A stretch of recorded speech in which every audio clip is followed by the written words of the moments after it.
Good morning friends. आज का topic भी कुछ ऐसा ही है, 31 लॉज फॉर डायबिटीज एजुकेटर्स। मुद्दे पे आते हैं। ऑनरेबल अरविंद जी, अमित जी, महेश जी, पुनानिया जी, चेची साहब and my dear friends, diabetes क्या है अगर ये हम पूछें तो वैसे सभी को पता है, लेकिन फिर भी अगर हम सही मायने में देखें तो हमें नहीं पता। वाई? बिकॉज पूरे दुनिया में क्या कोई एक ऐसा पेशेंट आपने देखा जो डायबिटीज़ को ठीक कर चुका हो दवाई लेने के बाद, दवाई की वजह से? It is not like that.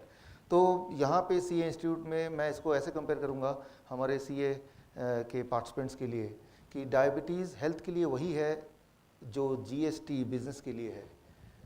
तो मेरी नज़र से सब चाहते हैं करना, लिंक करें क्या, कुछ समझ नहीं आता। फ़र्क सिर्फ इतना है कि जीएसटी को आए लगभग 100 दिन से ज़्यादा हो गए और डायबिटीज़ को आए, डायबिटीज़ की पहली दवा को आए एग्जैक्टली 100 साल हुए। 1918 में पहली इसकी दवा की पहला जो आविष्कार हुआ था, that was 1918। So it is this 2017 is exactly 100 years after the first medicine was invented. लेकिन अभी भी कन्फ्यूजन है, किसी भी डॉक्टर से पूछेंगे तो कन्फ्यूजन है। वो डायबिटीज़ का डॉक्टर मैं ज़्यादातर देखता हूँ खुद ही डायबिटिक पेशेंट है। जो खुद ही डायबिटिक पेशेंट है वो दूसरे को कैसे ठीक करेगा? तो वो ठीक कर ही नहीं सकता, राइट? सो हम चाहते हैं ठीक करें, चाहे बिजनेस की बात हो चाहे अपनी हेल्थ की बात हो, लेकिन करना क्या है? जब जीएसटी आया था तो इसका फुल फॉर्म क्या है? गुड्स। हाँ, तो ये बड़ा सिंपल है।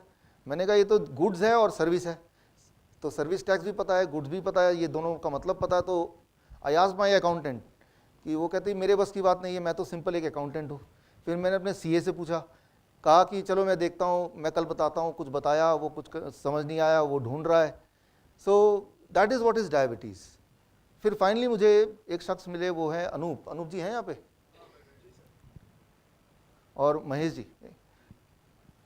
तो इन्होंने कहा कि हमने जीएसटी पे किताब लिखी है। तो फिर फाइनली उसका सोल्यूशन मिला। बोलने का मतलब है कि I really want to do something कि जीएसटी को लागू किया जाए, लेकिन करें तो करें क्या? वो रास्ता क्या है? वो पूछे किससे? जिससे पूछ रहे हैं उसको भी तो नहीं पता, ठीक है ना? तो that is what is diabetes. तो हम यहाँ पे वो 31 लॉज जो जहाँ पे डॉक्टरों की पढ़ाई ख़त्म होती है, उसके आगे की जो दुनिया है वो अगर हम जान लें तो डायबिटीज़ क्लियर ठीक हो सकती है। तो जो चीज़ कोई डॉक्टर इसलिए नहीं बताएगा क्योंकि उसको पता ही नहीं है, वो चीज़, वो ऐसी 31 चीज़ों को आज हम डिस्कस करेंगे। और सवाल सिर्फ डायबिटीज़ का नहीं है, बिकॉज आपने देखा कि diabetes, heart disease, high blood pressure, ये सारी चीज़ें, ओबेसिटी मिली जुली हैं, एक्सक्लूसिव नहीं है कि आज कोई डायबिटीज़ की दवा ले रहा है तो आज से 1 साल बाद वो साथ में बीपी भी उससे जुड़ जाएगा, और एक और साल बाद एक और दवाई जुड़ जाएगी, हार्ट की दवाई जुड़ जाएगी। तो वो एक पैकेज है। शुरू किससे सफ़र शुरू होता है वो एक अलग बात है। किसी का सफ़र बीपी से शुरू होगा, किसी का सफ़र हो सकता है कोलेस्ट्रॉल की दवा से शुरू हो, बट एट द एंड आज से 5 साल बाद, 7 साल बाद देखेंगे तो कलेक्शन ऑफ मेडिसिन है। रेयरली ऐसा कोई मिलेगा जो सिर्फ एक ही दवाई ले रहा होगा। हाँ, शुरुआत एक दवाई से कर रहा होगा, लेकिन ultimately it is the collection of medicine. उसको ये नहीं पता कौन सी बीमारी, उसको पता है कितनी दवाइयाँ मुझे खानी है पूरे दिन भर में, that he knows.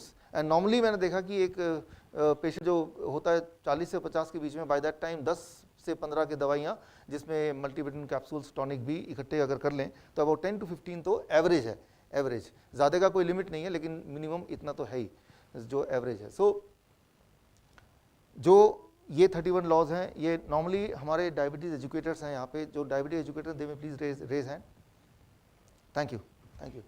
So diabetes educator is the one जो अपने ऊपर इम्प्लीमेंट करते हैं and then they help the people to understand it. जो मैं आपको समझा रहा हूँ, मैं भी एक डायबिटीज एजुकेटर हूँ, राइट? सो हम शुरुआत करेंगे, हम अपने ऊपर इम्प्लीमेंट करके, देन उसको बढ़ाएंगे दायरे को, अपने फैमिली को ठीक करके, फिर और बढ़ाएंगे अपने फ्रेंड्स को ठीक करके, और उसको बढ़ाएंगे आगे। That is what is the idea of diabetes educator. It is not just कि डायबिटीज़ एजुकेटर तो डायबिटीज़ की ही बात उसको पता होनी चाहिए, क्योंकि जो भी पेशेंट आते हैं, फॉर एग्जाम्पल मेरे पास आता है कोई पेशेंट, तो वो सिर्फ डायबिटीज़ का पेशेंट नहीं है। Diabetes is one of the illness, but peripheral बहुत सारी बीमारियां हैं। तो आज हम सबकी बात करेंगे, पहली बात। और दूसरी बात, इसमें कहीं पे हो सकता है आपके दिमाग में कुछ सवाल रह जाएं, तो जो जैसे जैसे मैं आगे बढ़ूंगा 31 लॉस की तरफ, आपके सवाल आपको लिखने हैं। At the and I will give you an opportunity, वहाँ पे आपको पूछना है, राइट? सो पहले मैं बता दूं, the solution is there and very quick solution is there, right? तो let's start with the solution. सबसे पहली बात डायग्नोसिस पे आता है, डायबिटीज़ का पेशेंट है कि नहीं है, हम ब्लड प्रेशर के पेशेंट है या नहीं है, right. So that is the first thing कि पेशेंट है भी कि नहीं है, तो उसको डायग्नोस करने का क्या तरीका है और क्या तरीका होना चाहिए, सबसे पहली बात। तो पहला ट्रैप जो पहली गलती करते हैं कि हम डायग्नोसिस में ही, बहुत सारे लोग जो पेशेंट थे ही नहीं but they are wrongly diagnosed, तो पहले इसकी बात करते हैं। डायग्नोसिस के दो तरीके हमारे पास, एक तो ब्लड शुगर चेक करना अगर डायबिटीज़ की बात करें, और दूसरा सिम्टम। ब्लड शुगर चेक करना that is a number, glucometer में एक नंबर बताया होगा, वो नंबर बताएगा आप डायबिटीज़ पेशेंट है या नहीं है। ट्राई टू अंडरस्टैंड, ग्लूकोमीटर में एक नंबर है, तो वो नंबर इंपॉर्टेंट है कि नहीं है, वर्सेस एक और पेशेंट है वो सिम्टम, दिक्कत है उसको, उसका गला सूख रहा है, बार बार टॉयलेट जाना पड़ रहा है, उसको थकावट हो रही है, एनर्जी लेवल डाउन है, वेट भी कम होता जा रहा है या बहुत ज़्यादा बढ़ता जा रहा है, सो सिम्टम। कभी भी the diagnosis should not B only on the basis of number, number important नहीं है जब तक कि सिम्टम भी साथ में जुड़ा ना हो। और ये इसमें फंसते वो लोग हैं जिनको एनुअल हेल्थ चेकअप का वो मिला होता है कि भाई एनुअल एक बार तो चेक करा लेना चाहिए, तो वो तो ज़रूर ट्रैप में आते हैं, क्योंकि नंबर आपका वही हो जो कन्वेंशन लिखा गया है उसके चांसेस बहुत कम है। कन्वेंशन लिखा है कि 100 से नीचे होना चाहिए, 100 से अगर ऊपर है तो डायबिटीज़ है और 100 से नीचे तो प्री डायबिटीज़ है, मतलब कोई हेल्दी नहीं है, या तो डायबिटिक पेशेंट है आप या होने वाले हैं। डायबिटीज़ पेशेंट है तो दवा लीजिए, और अगर पेशेंट नहीं है तो होने वाले हैं तो भी दवा ले लीजिए। तो इन एनी केस आप किसी भी डॉक्टर के पास रैंडमली चेक कराएंगे तो chances are you will come back with some medicine either to prevent diabetes और टू कंट्रोल डायबिटीज़। सो पहला नियम यह है कि डायग्नोसिस का जो बेसिस है वो कभी भी ब्लड शुगर रीडिंग नहीं होना चाहिए, एक्सक्लूसिवली ब्लड शुगर रीडिंग नहीं होना चाहिए।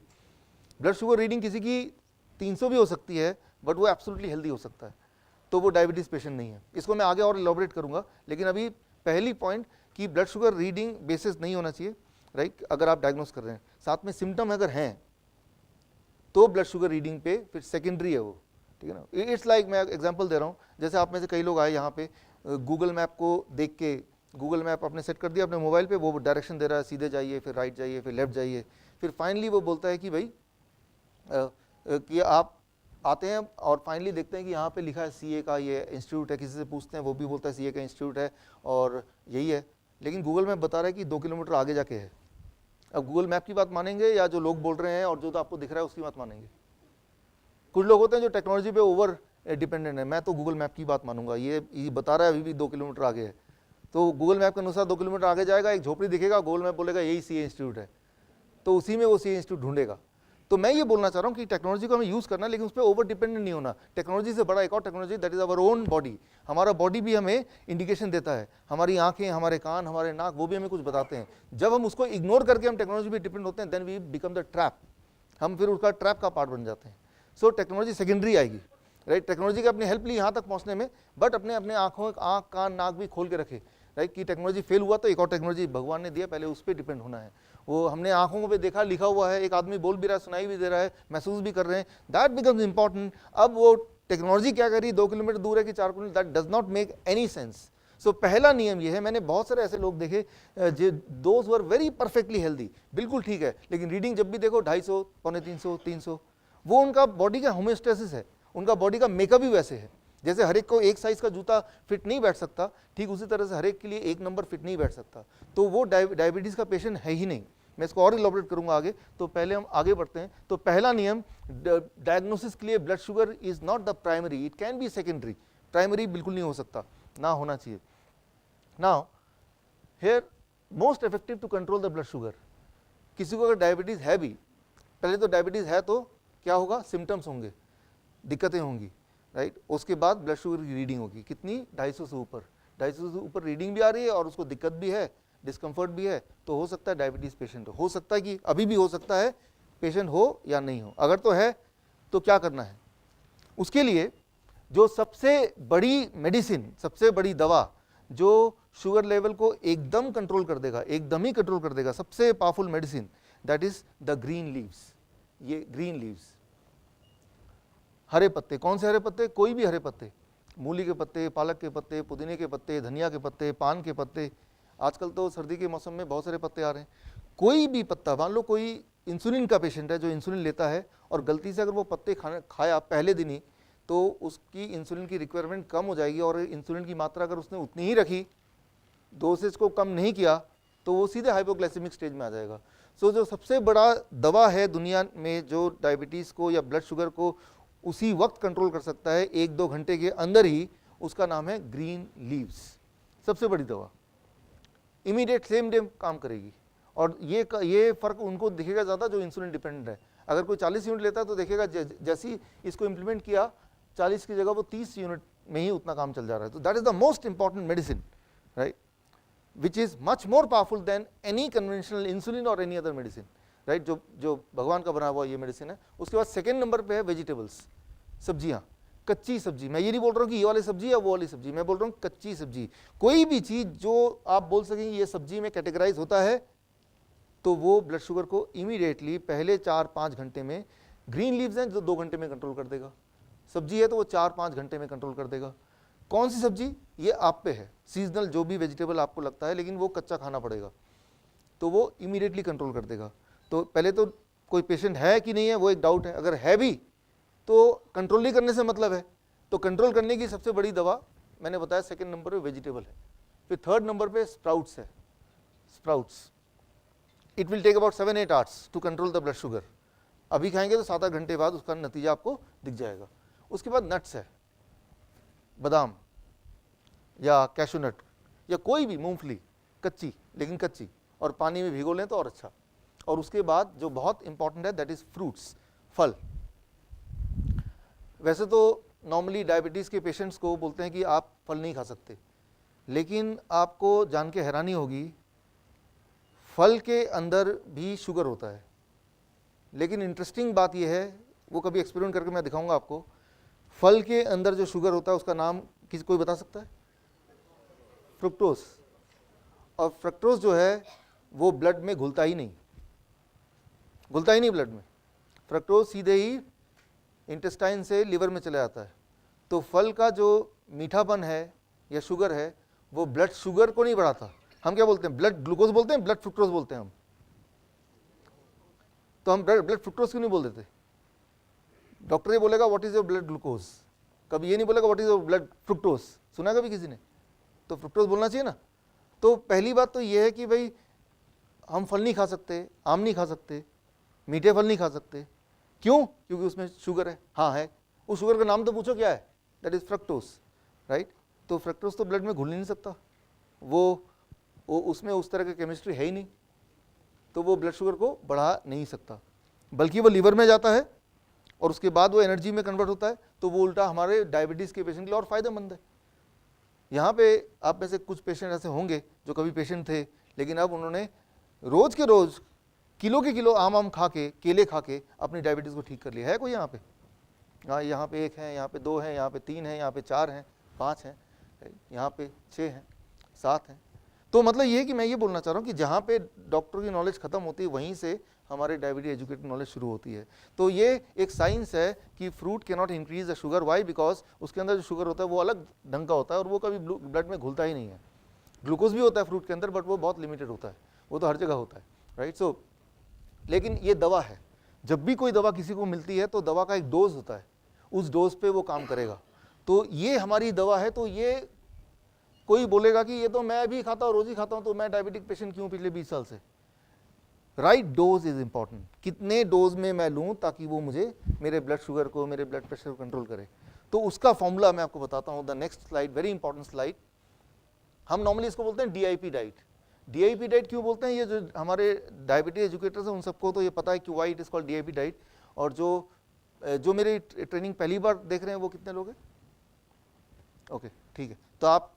तो DIP डाइट क्या है वो वाला पार्ट आपको एक्सप्लेन करने के लिए जब यहाँ से जाएंगे तो मेरे जो पिछले ट्रेनिंग की जो DVD है वो आपको यहाँ पे काउंटर मिल जाएगा, वो लेते हुए जाइएगा, तो ताकि ये कनेक्शन बन जाए। थोड़ा सा मिसिंग लिंक है, राइट। लेकिन यहाँ पे कोई दिक्कत नहीं आएगी समझने में, बट DIP का हिस्ट्री क्या है वो समझने के लिए एक DVD है 3 घंटे की, वो यहाँ से लेते हुए जाएंगे, वो घर जाके देख लीजिए। तो that will serve the purpose. So this will work as a medicine. ये दवा की तरह काम करेगा जब आप इसको एक राइट डोज में लेंगे तब। तो राइट डोज कैसे डिसाइड करें, उसके फॉर्मूला क्या है, that is the next very important slide. This is the right dose.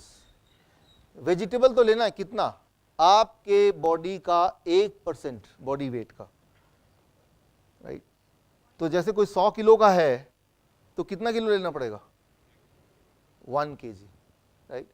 तो ग्रीन लीव्स लेना तो है, लेकिन कितना लेना है, आपके बॉडी के वेट का 0.1%, only then it will work as a medicine, तभी वो मेडिसिन की तरह काम करेगा। तो मान लो कोई 100 किलो का आदमी है तो कितना वो ग्रीन लीव लेना पड़ेगा उसको, 100 ग्राम, मिनिमम 100 ग्राम, राइट। तो ये रूल है। तो पहली बात तो ये कि हमें खाना है, क्या खाना है वो देख लिया, लेकिन वो काम नहीं कर रहा। कई सारे पेशेंट बोलेंगे लेकिन काम क्यों नहीं कर रहा, बिकॉज वो राइट डोज पे नहीं ले रहे हो। What is the dose, how to decide for a patient. तो ये अपने लिए आप डोज कैलकुलेट कर सकते हैं या किसी और के लिए आप डोज कैलकुलेट कर सकते हैं। कैलकुलेट करने के लिए जस्ट एक 1 slide is enough to calculate the dose. और ये जो डोजेज मैंने ये है, ये सिर्फ ब्लड शुगर के लिए नहीं है। ब्लड शुगर को 24 घंटे में कंट्रोल कर देगा ये, 24 घंटे से 3 दिन के अंदर, और ब्लड प्रेशर को 3 से 7 दिन के अंदर कंट्रोल कर देगा, same thing. So blood pressure का पेशेंट है तो उसको आपको ये वार्निंग देनी पड़ेगी कि अगर आप इसके मुताबिक चलेंगे तो 7 दिन में आपको ब्लड प्रेशर की दवाई को या तो टेपर करना पड़ेगा या छोड़ना पड़ेगा। वाई, बिकॉज अगर नहीं छोड़ेंगे तो वो क्या हो जाएगा, लो ब्लड प्रेशर का पेशेंट बन जाएगा, right. So it is so powerful that the warning is they have to either taper the medicine और they have to stop the medicine all together, right. So now अभी हम बात कर रहे हैं कि ऐसे कौन सी चीजें हैं जो एकदम दवा से भी ज्यादा स्ट्रांगली ब्लड शुगर को कंट्रोल कर सकते हैं, ब्लड प्रेशर को कंट्रोल कर सकते हैं बिना किसी नुकसान के, बल्कि आपके अंदर के बॉडी के रिपेयर करके। फॉर एग्जांपल, बॉडी में एक केमिकल होता है जो बनता है जो शुगर को कंट्रोल करता है। व्हाट इज दैट, एक हार्मोन, इंसुलिन। अब इंसुलिन को बनाने के लिए कुछ वर्कर होते हैं, उनका नाम क्या है, बीटा सेल। देखिए हम में से बहुत कम लोग साइंस के स्टूडेंट होंगे, लेकिन ये बीटा सेल, ये सारे कुछ टर्मिनोलॉजी वो रटा दिया है, डॉक्टर ने रटा दिया है, और ये भी रटा दिया कि बीटा सेल कभी दोबारा बन नहीं सकते। जरा सोचिए, बॉडी के सारे सेल्स दोबारा बनते हैं। ब्लड सेल हर 3-4 महीने में बनता है, स्किन के सेल बनते ही रहते हैं, हेयर बनता है, नाखून बनता है, ऐसा कोई सेल नहीं है ब्रेन के कुछ सेल को छोड़ के जो कि दोबारा नए नहीं बनते। तो बीटा सेल दोबारा क्यों नहीं बन सकते, बीटा सेल दोबारा बन सकते हैं, एक कंडीशन में बन सकते हैं, जब आप बॉडी को रिपेयर करने के लिए इस डोजेस में खाना कुछ दिन तक देंगे तो बीटा सेल दोबारा बनने लगते हैं। It body is able to create new beta cell. लेकिन इसका उल्टा करें तो बीटा सेल मरते हैं सबके बॉडी में, बिकॉज कोई सेल ऐसा नहीं जो एक बार बना और 100 साल तक रहा, वो मरेगा फिर नया सेल आएगा फिर वो मरे। That's what you know. हर 11 साल में हम एक नए इंसान बन जाते हैं, क्योंकि 11वें साल तक हमारे बॉडी के सारे सेल्स एक बार चेंज हो चुके हैं, तो हम ब्रांड न्यू बनते हैं for after every 11 years, including the beta cell. तो बीटा सेल मरते हैं, ट्रू, लेकिन नए बन सकते हैं, वो भी ट्रू है। लेकिन कुछ ऐसे पेशेंट हैं, स्पेशली डायबिटीज टाइप 1 पेशेंट, जो लोग देखते हैं कि जीवन भर उनको इंसुलिन पे रहना पड़ता है। तो सवाल ये, तो बीटा सेल क्यों नहीं बने, वो इसलिए कि वो डॉक्टर्स कुछ ऐसे पॉइजन उनको देते रहते हैं ताकि उनका बीटा सेल नया बनेगा भी तो उसी दिन मर जाए, मारते रहते हैं। मैं आपको एग्जांपल दे रहा हूँ। मान लो कोई एक आदमी आता है कीचड़ में लथपथ होके, बोलता है मुझे क्लीन होना है, तो आप क्या बोलेंगे, नहा लो ठीक हो जाओगे। लेकिन वो नहाते जा रहा है, कोई कीचड़ फेंकते जा रहा है उसके ऊपर, क्या कभी आएगा जब वो पूरी तरह क्लीन हो जाएगा? हाँ, पहले ये कि जो सप्लाई कीचड़ की उसको बंद करो, अब नहाओ, राइट। सिमिलरली जो कॉज है उसका खराब होने का, उस कॉज को पहले रोकना होगा। तो वो कॉज क्या है जो बीटा सेल को किल कर सकती है उसका, that is the most important slide, the next slide. What's in blood sugar control? सबसे ज्यादा जो खराब चीज है वो है मिल्क, दूध, राइट। सो ये कुछ लोगों को शॉकिंग लगेगा जो मेरी ये पहली बार सुन रहे हैं, लेकिन इसको मैं एक्सप्लेन करूँ आपको कि ये मिल्क क्यों है। उसके लिए उससे ज़्यादा एक मैं आपको अच्छी चीज़ बताता हूँ, सिंपल।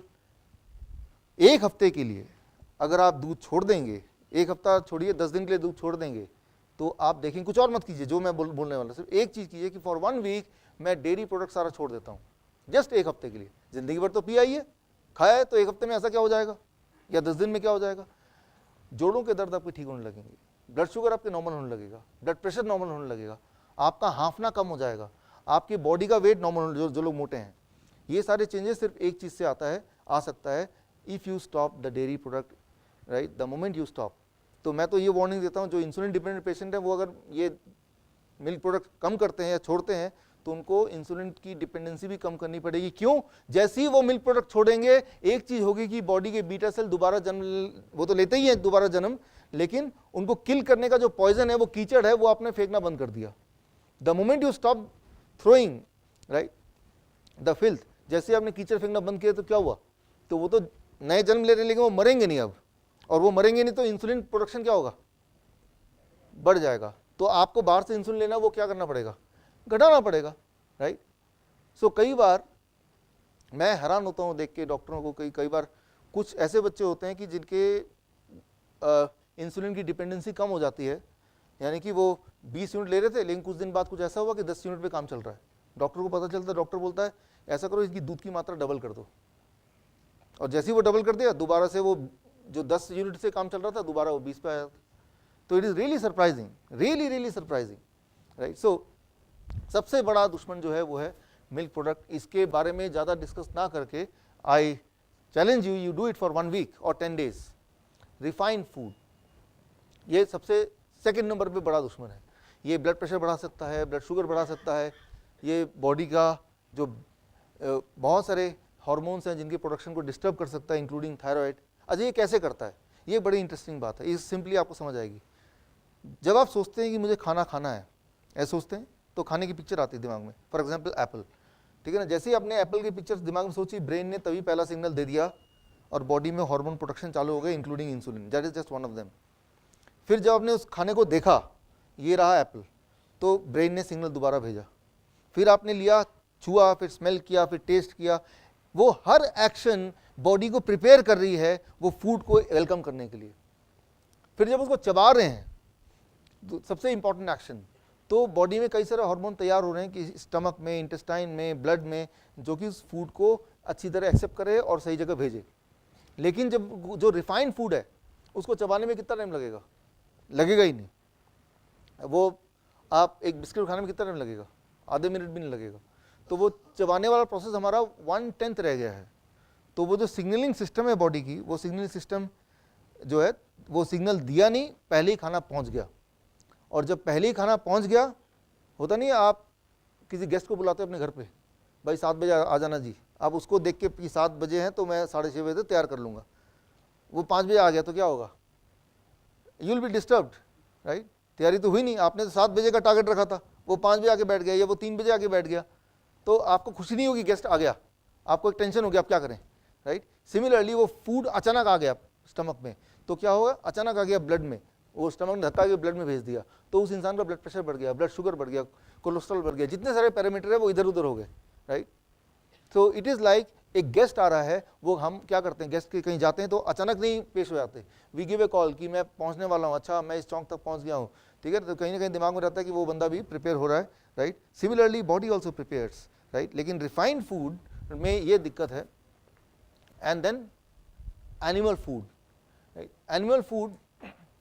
एनिमल फूड में एक और दिक्कत है, हालांकि यहाँ पे नॉन वेजिटेरियन थोड़े कम होंगे, तो जो कम है, जो नॉन वेजिटेरियन नहीं है वो भी एक तरह से नॉन वेजिटेरियन है, क्योंकि एनिमल फूड का मतलब सिर्फ नॉन वेजिटेरियन नहीं है। कोई भी ऐसा खाना जो जानवरों से आता हो वो एनिमल फूड है। जैसे डेयरी प्रोडक्ट, वो एनिमल फूड है कि प्लांट फूड?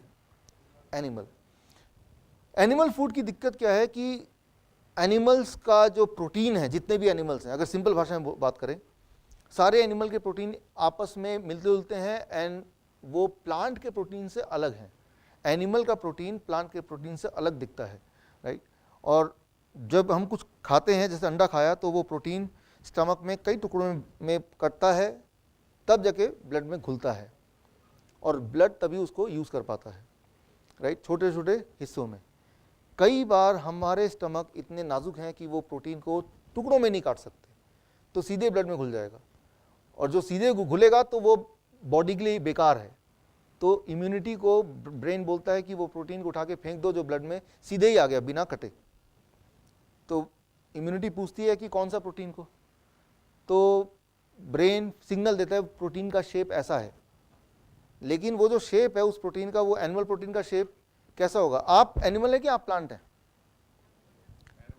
तो यहाँ पे इंपॉर्टेंट बात है कि हमारे जो प्रोटीन का शेप है और वो जो अंडे का प्रोटीन का शेप है, that is very very similar, right. उस सिमिलरिटी के चक्कर में क्या होगा कि हमारी इम्यूनिटी उस प्रोटीन को मारने के चक्कर में क्या कर देगा, it will attack our own protein, है ना। तो जैसे मैं आपको कई बार मैं समझाने का एग्जांपल देता हूँ कि आप पुलिस कांस्टेबल, एक फ़ोन आया कि भाई आपके एरिया में एक चोर आ गया, उसको मार डालो गोली से, जैसे ही दिखे। मैं पहचानूंगा कैसे? वो बोलेगा कि भाई उसकी बड़ी बड़ी मूछें हैं। अब क्या गड़बड़ होगी? जो भी बड़ा मूछे वाला है वो भी मारा जाएगा बिना मतलब के, एक इनोसेंट आदमी भी। The same thing happens, it is called auto immune disease, कि ऑटो इम्यून जो स्किन डिजीज होते हैं कई तरह के, जो कैंसर होते हैं कई तरह के, इवन डायबिटीज टाइप 1 होता है, all these are auto immune disease, जहाँ की बॉडी अब गलती से अपने ही अच्छे लोगों को मारती है दुश्मन समझ के। तो वो ऑटो इम्यून डिजीज डॉक्टर पास जाएंगे, बोलेंगे जीवन भर कभी खत्म नहीं हो सकता, क्योंकि जीवन भर वो एनिमल फूड नहीं खत्म कर रहा ना, राइट। डॉक्टर ये नहीं बोलेगा कि इसका सोर्स एनिमल फूड, उसको बंद कर दो, कॉज को बंद कर दो, उसी दिन खत्म हो जाएगा। स्किन डिजीज का कोई पेशेंट होगा, 99% of the skin disease patient, they are skin disease patient because of this auto immune attack. तो कॉज को हटा दिया, राइट।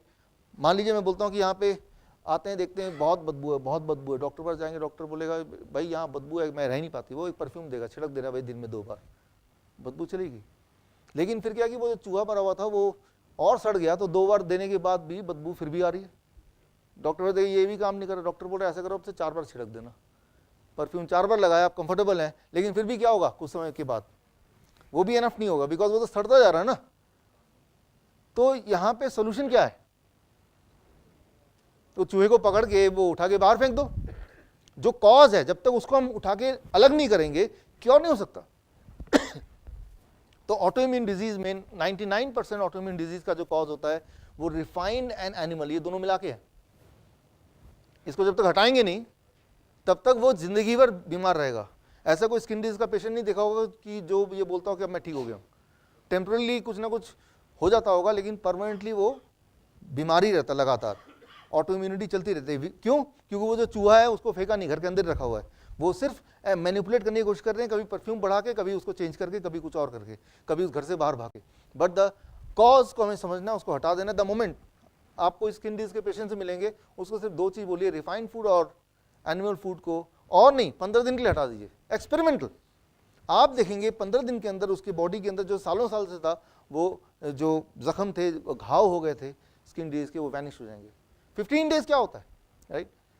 15 साल हो गए उसको बीमार पड़ते हुए, 15 दिन क्या होते हैं, राइट? सो क्योंकि अभी जो करंट मेडिकल साइंस है वो कॉज पे नहीं बेस करती है, वो सिम्टम पे बेस करती है।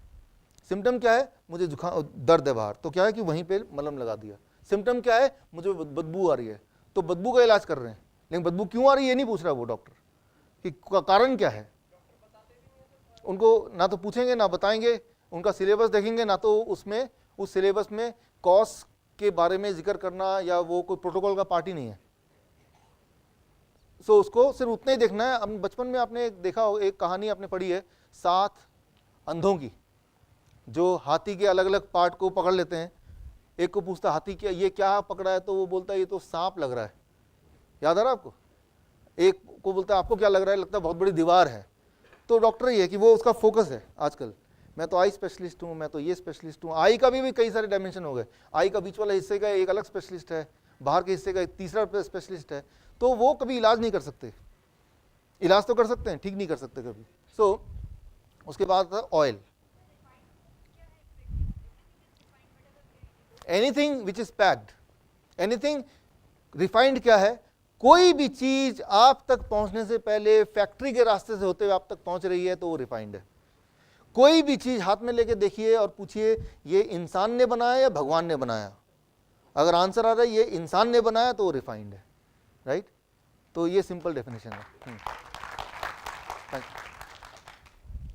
ऑयल, ये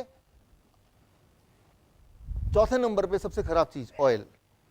हालांकि लोग पूछते हैं कौन सा ऑयल खाएं, वो ऑलिव ऑयल ले लें या फिर सरसों का तेल ले लें या फिर कोई और सनफ्लावर ले लें, राइट? इस तरह का कुछ। तो मैं बोलता हूँ जो सबसे सस्ता वही ले लो, क्योंकि सबके सब इक्वली हार्मफुल है, कम से कम पैसे तो बचे। तो मैं ये बोलना चाह रहा हूँ कि अगर आपको लगता है कि ऑयल कोई कम हार्मफुल या ज़्यादा हार्मफुल, ऐसा नहीं है।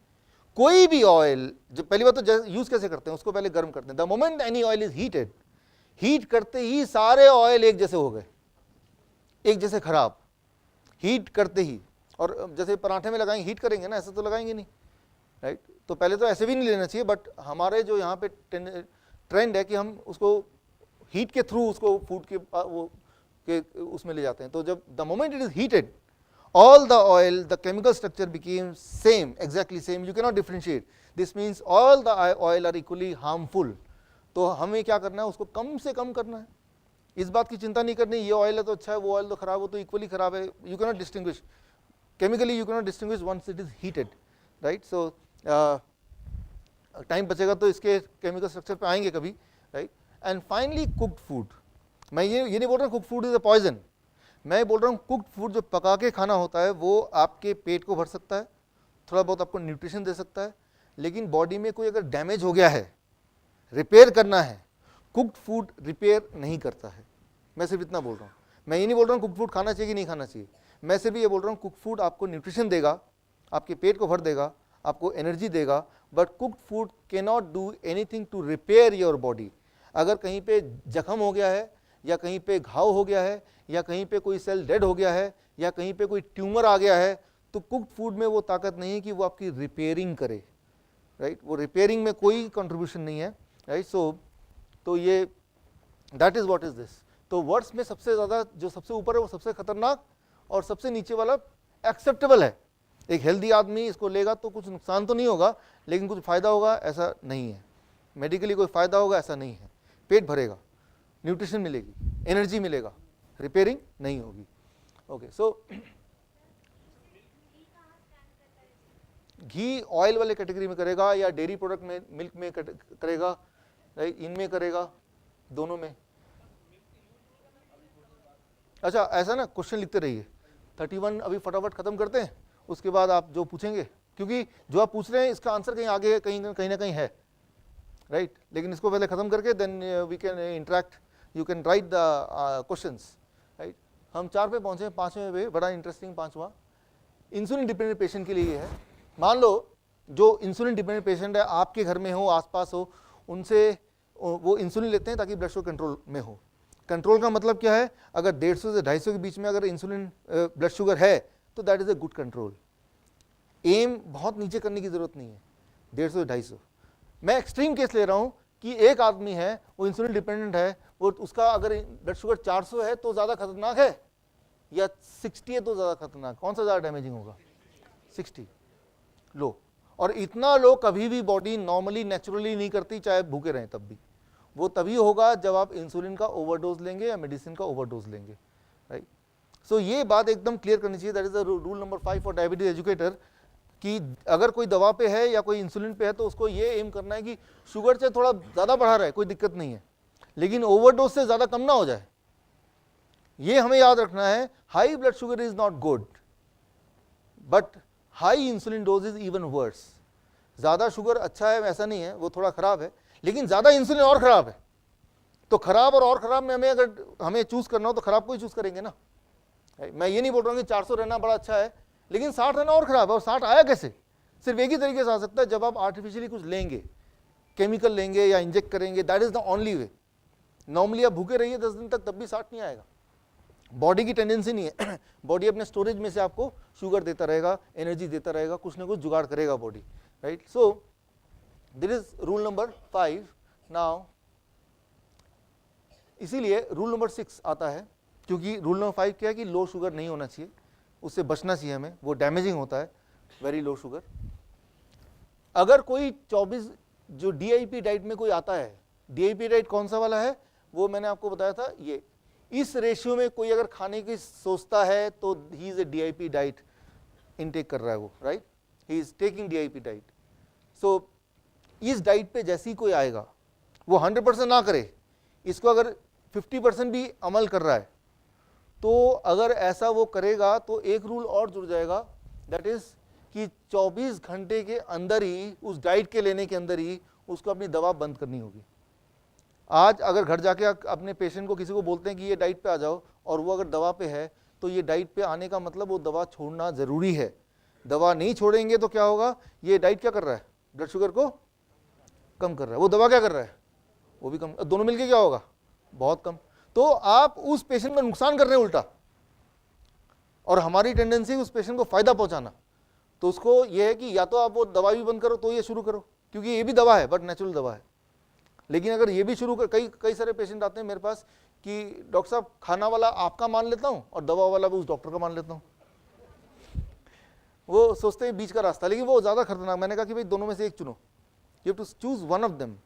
दोनों चुनेंगे तो आपका नुकसान हो जाएगा और वो हमारा पर्पस है नहीं, right. So this rule number 6। Now more important than this,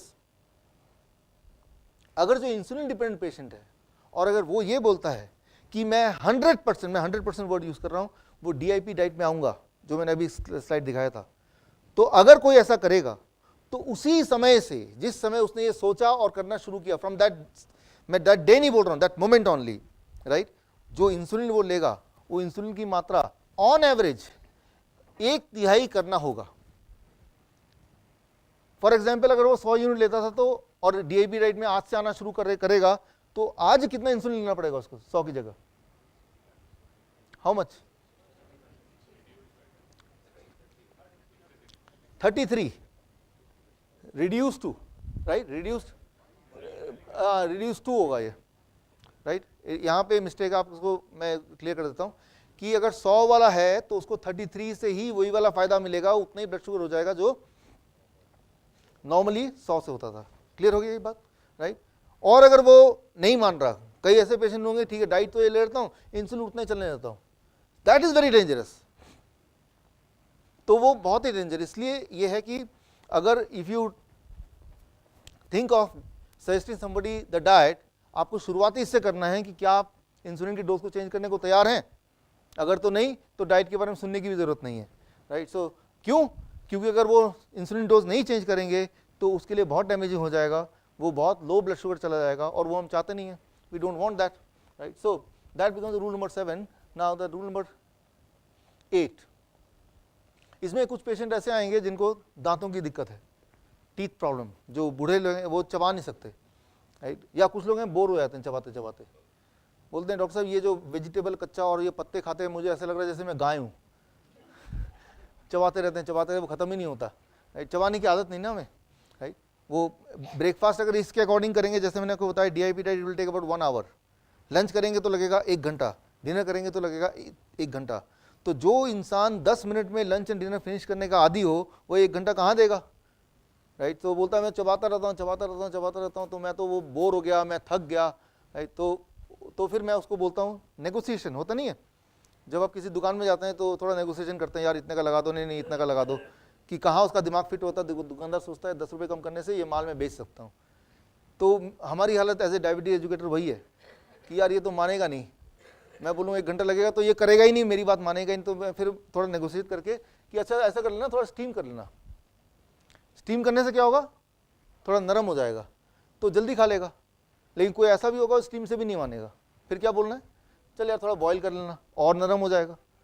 तो ये नेगोशिएशन पार पे है, कहाँ जाके वो बंदा फिट होता है, राइट। फिर बोलता है मैं बॉयल से भी नहीं मानूंगा, तो फाइनली ये जूस कर लेना भाई, राइट। जूस नहीं मानेगा तो कुक तो कर ही रहा था, राइट, तो करते रहो। तो ये आपको देखना है कि एज ए दुकानदार शॉपकीपर की कहाँ पे उसको कन्विंस कर दिया। हमारा गोल क्लियर है कि मुझे उसको ठीक करना है, लेकिन कोई 100% आपकी सारी बात मान ले जरूर नहीं, उसे लाइफस्टाइल फिट ही नहीं हो रहा, उसने उतना बजट रखा ही नहीं टाइम का कि रोज मैं 3 घंटे तो खाता ही रहूँ। उसने बजट रखा 30 मिनट का पूरे दिन भर में, और हमारे कहने पे 30 मिनट का 60 मिनट कर सकता है, 3 घंटे नहीं कर सकता। तो चलो भाई इसकी यहाँ पे कहीं भी जहाँ फिट हो जाए वो कर सकता है। लेकिन साथ में ये भी इंपॉर्टेंट है, जैसे जैसे यहां से यहां तक हम ट्रेवल करेंगे उसकी इफेक्टिवनेस कम होगी, खत्म नहीं होगी, कम होगी। अच्छा कितनी कम होगी? As a diabetes educator that is very important for you to understand, so that you can make them understand. 100% is raw, लेकिन स्टीम भी खराब नहीं है, 70% इफेक्टिव है तो अच्छा ही है। बॉयल भी उतना खराब नहीं, 50% इफेक्टिव है। 40% तो जूसेस भी है, फ्रेश जूस, पैक्ड नहीं बोल रहा मैं। और जूस भी तब बनाओ जब आपको पीना हो, और जब पी रहे हैं तो 1 गिलास पीने में करीब 15 से 20 मिनट लगना चाहिए, जैसे कि कोई शराब पीता ना आराम से, उस ढंग से, तो वो इफेक्टिव होगा। कुक फूड को मैंने 0 पे रखा है क्योंकि मैंने आपको बता दिया कि कुक फूड आपको पेट भरा सकती है, आपका एनर्जी दे सकती है, लेकिन आपको टेस्ट को सेटिस्फाई कर सकती है, बट रिपेयरिंग नहीं कर सकती। और जो बीपी का पेशेंट है, डायबिटीज का पेशेंट है, जिसको दर्द है जोड़ों में या डिफरेंट काइंड ऑफ पेन है, ट्यूमर है, तो उसके बॉडी को रिपेयरमेंट की जरूरत है। रिपेयरिंग के लिए तो ये कुक फूड नहीं, ये सारे ही करेंगे, लेकिन इसमें जैसे जैसे आप यहाँ से बढ़ते जाएंगे इस तरफ की तरफ, वैसे वैसे आपका टाइम ज़्यादा लगेगा ठीक होने के लिए। बट चलो एज लॉन्ग एज हर दिन थोड़ा थोड़ा ठीक हो रहे हैं तब भी ठीक है। सो आगे हम ये अगले रूल पे, रूल नंबर 9। यहाँ पे कई सारे पेशेंट जो डायबिटीज एजुकेटर, उनको एक दिक्कत आती है कि आपने डाइट बता दिया, समझा दिया, कैसे दवाई टेपर करने बता दिया, वो आता है 1 महीने बाद बोलता है मैंने सारा कुछ वैसे का वैसे ही किया लेकिन कुछ फ़ायदा नहीं हुआ। 100 में से एक पेशेंट ऐसे भी आएगा। तो क्यों नहीं फ़ायदा हुआ या क्या कारण हो सकते हैं, तो उसके लिए है अपना रूल नंबर 9। खाना क्या है हमें पता है, कितना खाना है यही पता है, कैसे खाना है ये बड़ा इंपॉर्टेंट है। Very simple. Rule number 9, frequency of eating, eat before you feel hungry. ये रूल है खास तौर पे डायबिटीज पेशेंट के लिए। भूख लगने से पहले खाओ। जब भूख लग गया, अब जब खाएंगे तो body will work in a different way, पहली बात। दूसरी बात, जब भूख लगी गया है तो ये नहीं देखेगा कि वो हमारा वो DIP डाइट कहाँ है, फिर तो बिस्किट हाथ लगेगा तो बिस्किट भी खाएगा, वो चिप्स लगेगा वो भी खाएगा, उसके चांसेस ज़्यादा हैं कि वो हमारे नियम से डिविएट हो जाएगा। तो eat before you feel hungry. Number 2, eat every 2 hours, हर 2 घंटे में कुछ ना कुछ पेट में पड़ना चाहिए। तीसरा, choose among the DIP food. मैंने आपको DIP फूड का वो स्लाइड दिखाया था कि पहले ग्रीन लीव्स था, उसके नीचे क्या था, वेजिटेबल, वेजिटेबल के नीचे क्या था, स्प्राउट्स, स्प्राउट से नीचे क्या था, नट्स, नट्स से नीचे क्या था, फ्रूट। इनमें से कुछ भी ले लो, उस पर छोड़ दो।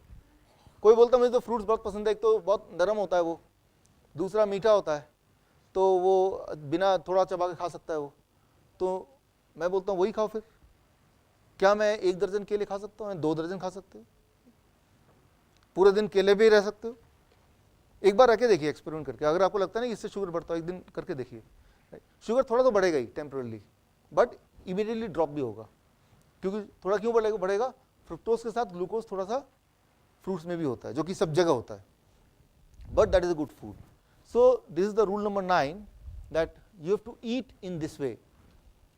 खाने के ये 3 नियम, ये स्पेशली डायबिटीज फोकस्ड पेशेंट के लिए ज़्यादा है कि ये नियम भी आपको बताने हैं। अगर खुद आप डायबिटीज पेशेंट है तो ये नियम भी आपको अपनाने हैं। Rule number 10।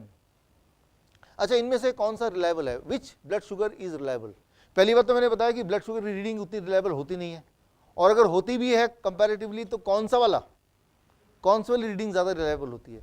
कुछ डॉक्टर बोलते हैं फास्टिंग ब्लड शुगर, कुछ है पोस्टप्रैंडियल खाने के 2 घंटे बाद, कुछ है HbA1c जो 3 महीने बाद टेस्ट होता है, ठीक है ना। चौथा है average blood sugar. Average blood sugar क्या है, सुबह की खाली पेट की रीडिंग, रात को सोने से पहले की रीडिंग, दोनों प्लस किया divided by 2, that is called average blood sugar, right. So यहाँ पे इन चारों में से जो सबसे ज़्यादा रिलायबल है, कंपैरेटिवली रिलायबल तो कोई भी नहीं है, लेकिन फिर भी अगर आपको मॉनिटर करना ही है, जैसे जो इंसुलिन डिपेंडेंट पेशेंट है उनको इंसुलिन शुगर चेक करना ही है, उनका शुगर कंट्रोल कैसे जा रहा है वो देखना ही है, इन चारों में जो सबसे ज़्यादा रिलायबल है that is average blood sugar. अच्छा, कौन सा सबसे ज़्यादा अनरिलायबल है, जिस पे आप भरोसा बिल्कुल नहीं कर सकते, that is the first one, fasting blood sugar. ये किसी का कुछ भी आ सकता है। फॉर एग्जाम्पल, आपने रात को चेक किया 200 आया, तो एक्सपेक्टेड क्या है, सुबह क्या होगा, 200 से कम होना चाहिए, ज़्यादा होना चाहिए, क्योंकि रात भर तो कुछ खाया नहीं और बॉडी से शुगर जा रहा है लगातार, तो एक्सपेक्टेडली कम होगा। लेकिन आप देखेंगे शुगर सुबह का 250 आ गया। कई लोग घबरा के मेरे पास आते हैं कि रात को मैंने 200 चेक किया और सुबह देखा वो तो 250 था, उठते ही कुछ खाया नहीं। मैं बोलता हूँ हो सकता है कि आधी रात में नींद में कुछ खा लिया होगा आपने। बोले नहीं डॉक्टर साहब, मैं मजाक में मूड में बिल्कुल नहीं हूँ, मैं तो बड़ा घबराया हुआ हूँ और ये 250 आ गया, ये जबकि मैंने कुछ खाया नहीं, मुझे पता है और ये ऐसा ट्रेंड चल रहा है। ये बड़ा इंटरेस्टिंग है।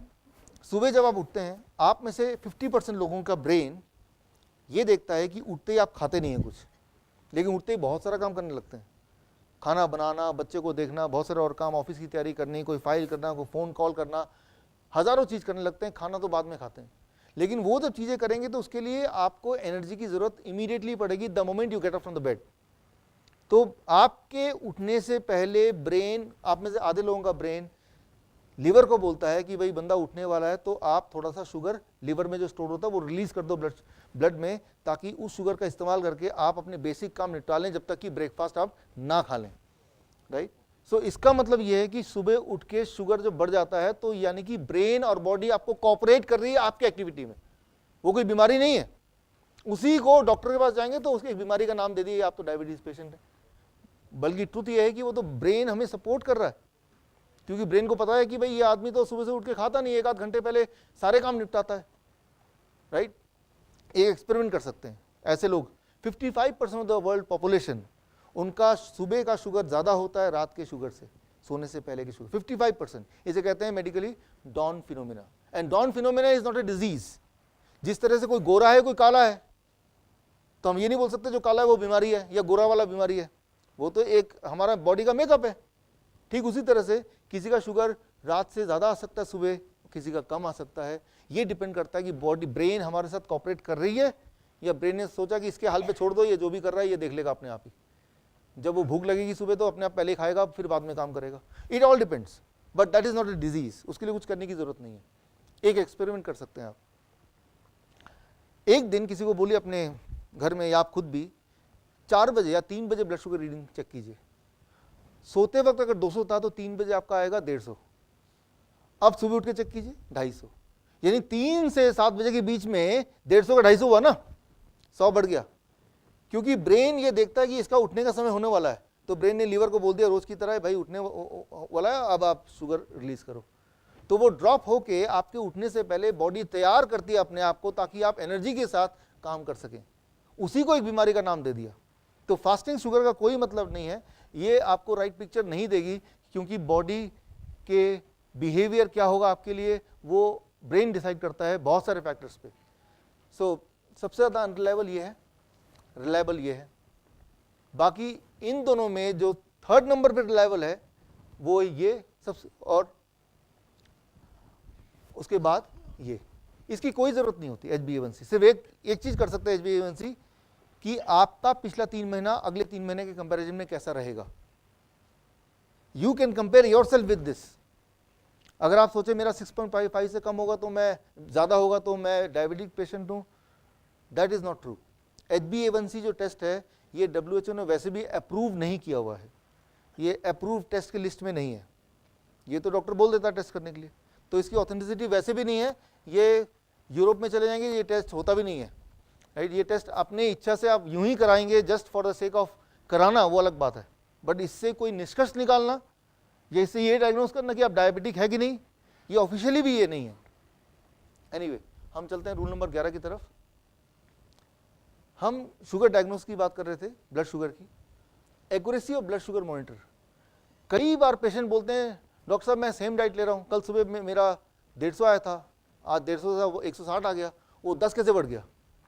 देखिए उतना एक्यूरेसी इस इंस्ट्रूमेंट में नहीं है। आप एक्सपेरिमेंट करके देखिए, 5 उंगलियों से आप शुगर लीजिए और अभी चेक कीजिए एक साथ, एक में आएगा 100, एक में आएगा 150, एक में आएगा 125, एक में आएगा 127, करके देखिए। या एक ही उंगली से ज़्यादा ब्लड लीजिए और उसको 2 बार चेक कीजिए, एक में आएगा 190, दूसरे में 250। तो बोलते हैं डॉक्टर साहब किसकी कौन सा मानूं, जो सबसे कम है उसको मान लो या जिसमें ज़्यादा खुशी मिलती है उसको मान लो। बोलने का मतलब ये है कि आज की जो टेक्नोलॉजी जिसपे आप बिल्कुल ऐसा मानते हैं ये भगवान का दिया हुआ नंबर आ गया, कैलकुलेट किया हुआ, जो कि कभी फेल नहीं हो सकता, ऐसा नहीं है। The instrument which you are having is not accurate. उसमें मिस्टेक के चांस जो ऑफिशियली अलाउड है, एक्सेप्टेबल है, दैट इज 10 to 20%। एरर तो एक्सेप्टेबल है, वो तो मशीन में ही लिखा रहता है, बट वो 10 to 20% नहीं है, कभी कभी 50% भी है। वो 50% की ब्लड शुगर होगा आपका 150, दिखाएगा 250, आप तो सिर पकड़ लेंगे। तो मतलब ये कि ब्लड शुगर की रीडिंग को बहुत सीरियसली भी नहीं लेना है, क्योंकि अभी वो टेक्नोलॉजी आई नहीं है। आ जाएगी टेक्नोलॉजी, लेकिन फिलहाल तो नहीं है। ये ट्रुथ को दिमाग में रखना है कि हाँ ब्लड शुगर चेक कर रहे हैं हम, लेकिन उस पर ओवर डिपेंड नहीं होना है। हमें पूछना है मैं हेल्थ वाइज कैसा फील कर रहा हूँ। 250 रीडिंग है, 300 रीडिंग है, हेल्थ वाइज मैं फर्स्ट क्लास फील कर रहा हूँ, तो that is more important, right, that is more important. आप 2 ग्लूकोमीटर लेंगे, सेम ब्लड सैंपल लेंगे, 2 अलग रीडिंग आएगी, राइट। सो वो एक्सपेरिमेंट करके कभी आप खुद भी देख सकते हैं। आप ब्लड का सैंपल वेन से लेंगे, रीडिंग कम आएगी, जैसे जैसे यहाँ शिफ्ट होते जाएंगे रीडिंग ज़्यादा आएगी। तो आप डिसाइड कीजिए कैसा रीडिंग चाहिए, कम चाहिए यहाँ से ले लीजिए ब्लड, अच्छा मुझे थोड़ा ज़्यादा चाहिए यहाँ से ले लीजिए भाई। तो चॉइसेस हैं आपको, क्या रीडिंग चाहिए आप सोचिए, मैं आपको तरीका बताऊंगा कि कैसे देखना है कि वो रीडिंग आपको मिल जाएगी, अगर आपको रीडिंग से ही मतलब है तो मैं ये बोलना चाह रहा हूँ रीडिंग का कोई लेना देना नहीं है खास, इंपॉर्टेंट है हाउ यू आर फीलिंग। मान लीजिए रीडिंग बिल्कुल 100 आता है रोज, 100 बिल्कुल, और ब्लड प्रेशर 120/80 एग्जैक्ट आता है, लेकिन आप बुरी तरह से पेन है, आप हिल भी नहीं पा रहे हैं, सिर में दर्द रहता है, तो डॉक्टर क्या बोलेगा, यार you are most healthy person in the world. किस चीज़ को मानेंगे, डॉक्टर की बात मानेंगे या वो जो पेन बॉडी में हो रहा है, वो जो एनर्जी लॉस है उसको मानेंगे, राइट। सो ये क्वेश्चन मार्क है। अब द मोस्ट इंपॉर्टेंट स्लाइड यहाँ पे, जैसे ही आप DIP डाइट शुरू करेंगे, वो जो मैंने दूसरा स्लाइड दिखाया था लीफ, ग्रीन लीफ वेजिटेबल, उसका प्रोपोर्शन में क्या उम्मीद कर सकते हैं, ये rule number 20, blood sugar control within 24 hours to 3 days, 24 घंटे से लेकर 3 दिन के अंदर blood sugar control, blood pressure control 3 से 7 दिन के अंदर, यानी कि 7वें दिन में आपको ब्लड प्रेशर की गोली या तो खत्म करनी होगी या टेपर करना होगा, क्योंकि ब्लड प्रेशर कम होगा ही होगा। ब्लड कोलेस्ट्रॉल में जो इफेक्ट होता है वो 24 घंटे में। वाई, ये जो डाइट आप ले रहे हैं ना, that is zero cholesterol diet. एक रूल याद रखिए सिंपल, भगवान ने कोलेस्ट्रॉल बनाने की ताकत सिर्फ एनिमल्स को दी है, plant can not make cholesterol. तो जब आप वही काम खाना ले रहे हैं जो प्लांट से आता है, तो आप फूड में कितना कोलेस्ट्रॉल ले रहे हैं, 0। इसका मतलब आपका बॉडी में जो कोलेस्ट्रॉल है ब्लड में, वो वही वाला कोलेस्ट्रॉल है जो बॉडी खुद बना रही है, और बॉडी खुद कभी भी एक्सेस कोलेस्ट्रॉल नहीं बनाती, उतना ही बनाती जितना बॉडी को ज़रूरत है। इनफैक्ट दुनिया में जो बॉडी के लिए जिंदा रहने के लिए सबसे इंपॉर्टेंट अगर कोई केमिकल है, दैट इज कोलेस्ट्रॉल। आपके स्किन या कोई भी सेल नए बनते हैं तो वो cholesterol is the outer covering. Cholesterol को घटाना बहुत ही खतरनाक बात है, इस पे ज़्यादा बात नहीं करेंगे। इस पे अगर आपको ज़्यादा जानना है तो मेरा एक यूट्यूब में वीडियो है, cholesterol a medical fraud, high cholesterol a medical fraud, उस वीडियो को देखेंगे। एनीवे, थायराइड, जो थायराइड के पेशेंट हैं अगर वो इस डाइट पे रहेंगे और 1 महीने तक रहेंगे तो चांसेस आर कि थायराइड की गोलियों को भी उनको 50% टेपर करना पड़ेगा या पूरा छोड़ना पड़ेगा, क्योंकि उनका थायराइड ठीक हो चुका होगा या काफ़ी हद तक ठीक हो चुका होगा। बॉडी वेट, जो लोग मोटे हैं 1 महीने में इस डाइट पे आते ही, और ये डाइट उसी रेशियो में लेंगे तो 5% वेट घटेगा, जब तक कि नॉर्मल वेट ना आ जाए। जैसे 100 किलो का आदमी 1 महीने में कितना हो जाएगा, 95, फिर अगले महीने कितना हो जाएगा, 90, 5%, एटलीस्ट 5%। फिर ब्लड की थिननेस, तो ऐसे लोग हैं जो हार्ट के पेशेंट हैं जो ब्लड थिनर वगैरह लेते हैं, वो रूटीन का पार्ट है कि कोलेस्ट्रॉल की दवा लेना है, ब्लड प्रेशर की दवा लेना है और वो ब्लड थिनर लेना है, दीज आर समथिंग, और कुछ न्यूट्रिशनल टैबलेट। वो लोग अगर ये डाइट शुरू करते हैं तो ये सोच के शुरू करें कि विद इन 7 डेज मेरा कोएगुलेशन फैक्टर वो चेंज हो जाएगा, राइट। सो वो बढ़ जाएगा, तो अकॉर्डिंगली मुझे ब्लड थिनर को घटाना है। अगर वो नहीं घटाएंगे तो और मुसीबत हो जाएगी, ब्लड सुपर थिन हो जाएगा, तो सुपर थिन हम चाहते नहीं है, कोई ब्लीडिंग होगी तो रुकेगा ही नहीं। तो ये हमारी रिस्पॉन्सिबिलिटी है कि अगर हम इस डाइट पे आएंगे तो ये सारी चीज़ अफेक्टेड होंगी बॉडी में, और इतने दिनों में अफेक्टेड होगी, यानी कि इतने दिनों में वो वाली सारी दवाइयाँ जो उस चीज़ के लिए ले रहे होंगे उसे क्या करना पड़ेगा, हमें कम करते जाना पड़ेगा ना। क्योंकि हमारा गोल क्या है, हमारा गोल कोई ये डाइट लेना या वो डाइट लेना नहीं है, हमारा फाइनल गोल है कि हम हेल्दी हों, हम एनर्जेटिक फील करें। तो रिस्पॉन्सिबिलिटी का एक हिस्सा क्या खाना है और रिस्पॉन्सिबिलिटी दूसरा हिस्सा क्या टेपर करना है। तो जो डायबिटीज़ एजुकेटर हैं वो अगर बोले कि ये डायबिटीज़ की डाइट है और डायबिटीज़ ठीक हो जाती है, रिस्पॉन्सिबिलिटी वहाँ ख़त्म नहीं होगी, क्योंकि अगर इतना ही बोल के छोड़ देंगे तो वो क्या करेगा, वो तो बीपी को लेता रहेगा, क्योंकि आपने उसके बारे में कुछ बताया नहीं उसको, वो ब्लड थिनर भी लेता रहेगा, तो उसको फ़ायदा हो रहा है कि नुकसान होगा, नुकसान होगा। सिर्फ डायबिटीज़ का नंबर घटेगा ऐसा नहीं है, बाकी सब भी नंबर घटेंगे, तो बाकी भी दवाइयाँ इतने समय, अप्रॉक्सीमेट है ये, हर एक के बॉडी में डिफरेंटली काम करेगा, तो इतने समय में उसको डायग्नोसिस के हिसाब से, अपनी फीलिंग के हिसाब से मेडिसिन को टेपर करना है। टेपर करना कई बार वो पेशेंट खुद नहीं कर सकता तो आप करके देंगे। जो डायबिटीज एजुकेटर है मैं उनकी बात कर रहा हूँ, अगर आपको भी दिक्कत आ रही है तो आप मेरे पास आएंगे, राइट। तो उसको और थोड़ी ट्रेनिंग दे दूंगा, कभी टेपरिंग पे हम एक ट्रेनिंग तय कर सकते हैं कि कैसे डोसेस को हम टेपर करें, उसके लिए किस पैरामीटर को हम ध्यान में रखें, वो एक अलग चैप्टर है, कभी और हम उस पर जा सकते हैं। तो जैसे आप इस डाइट पे आएंगे ये सारी चीज़ें घटेंगी और कुछ चीज़ें बढ़ेंगी।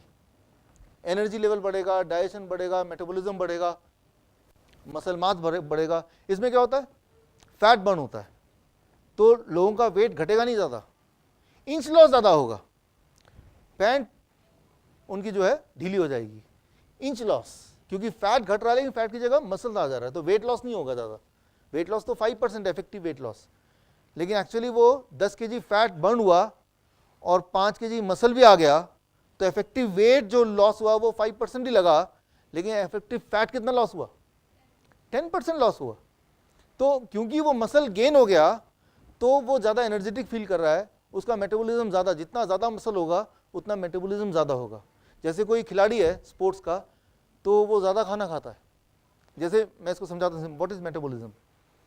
मर्सिडीज बेंज का इंजन है और मारुति 800 का इंजन है, दोनों 1 किलोमीटर तो जाएंगे, किसकी ज़्यादा पेट्रोल की खपत ज़्यादा होगी, तो इसका मेटाबॉलिज्म ज़्यादा है, उतना ही काम कर रहा है लेकिन ये ज़्यादा खा रहा है पेट्रोल, तो इसका मेटाबॉलिज्म ज़्यादा है, राइट। मारुति 800 का मेटाबॉलिज्म कम है।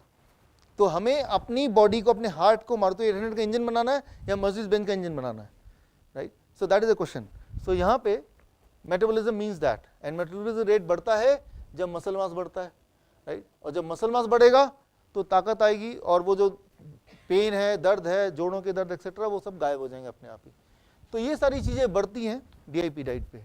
Now the 14th rule, emergency में क्या करना है, ये उन्हीं लोगों के लिए है जो एक्चुअली डायबिटीज पेशेंट के साथ रहते हैं या डायबिटीज पेशेंट खुद हैं।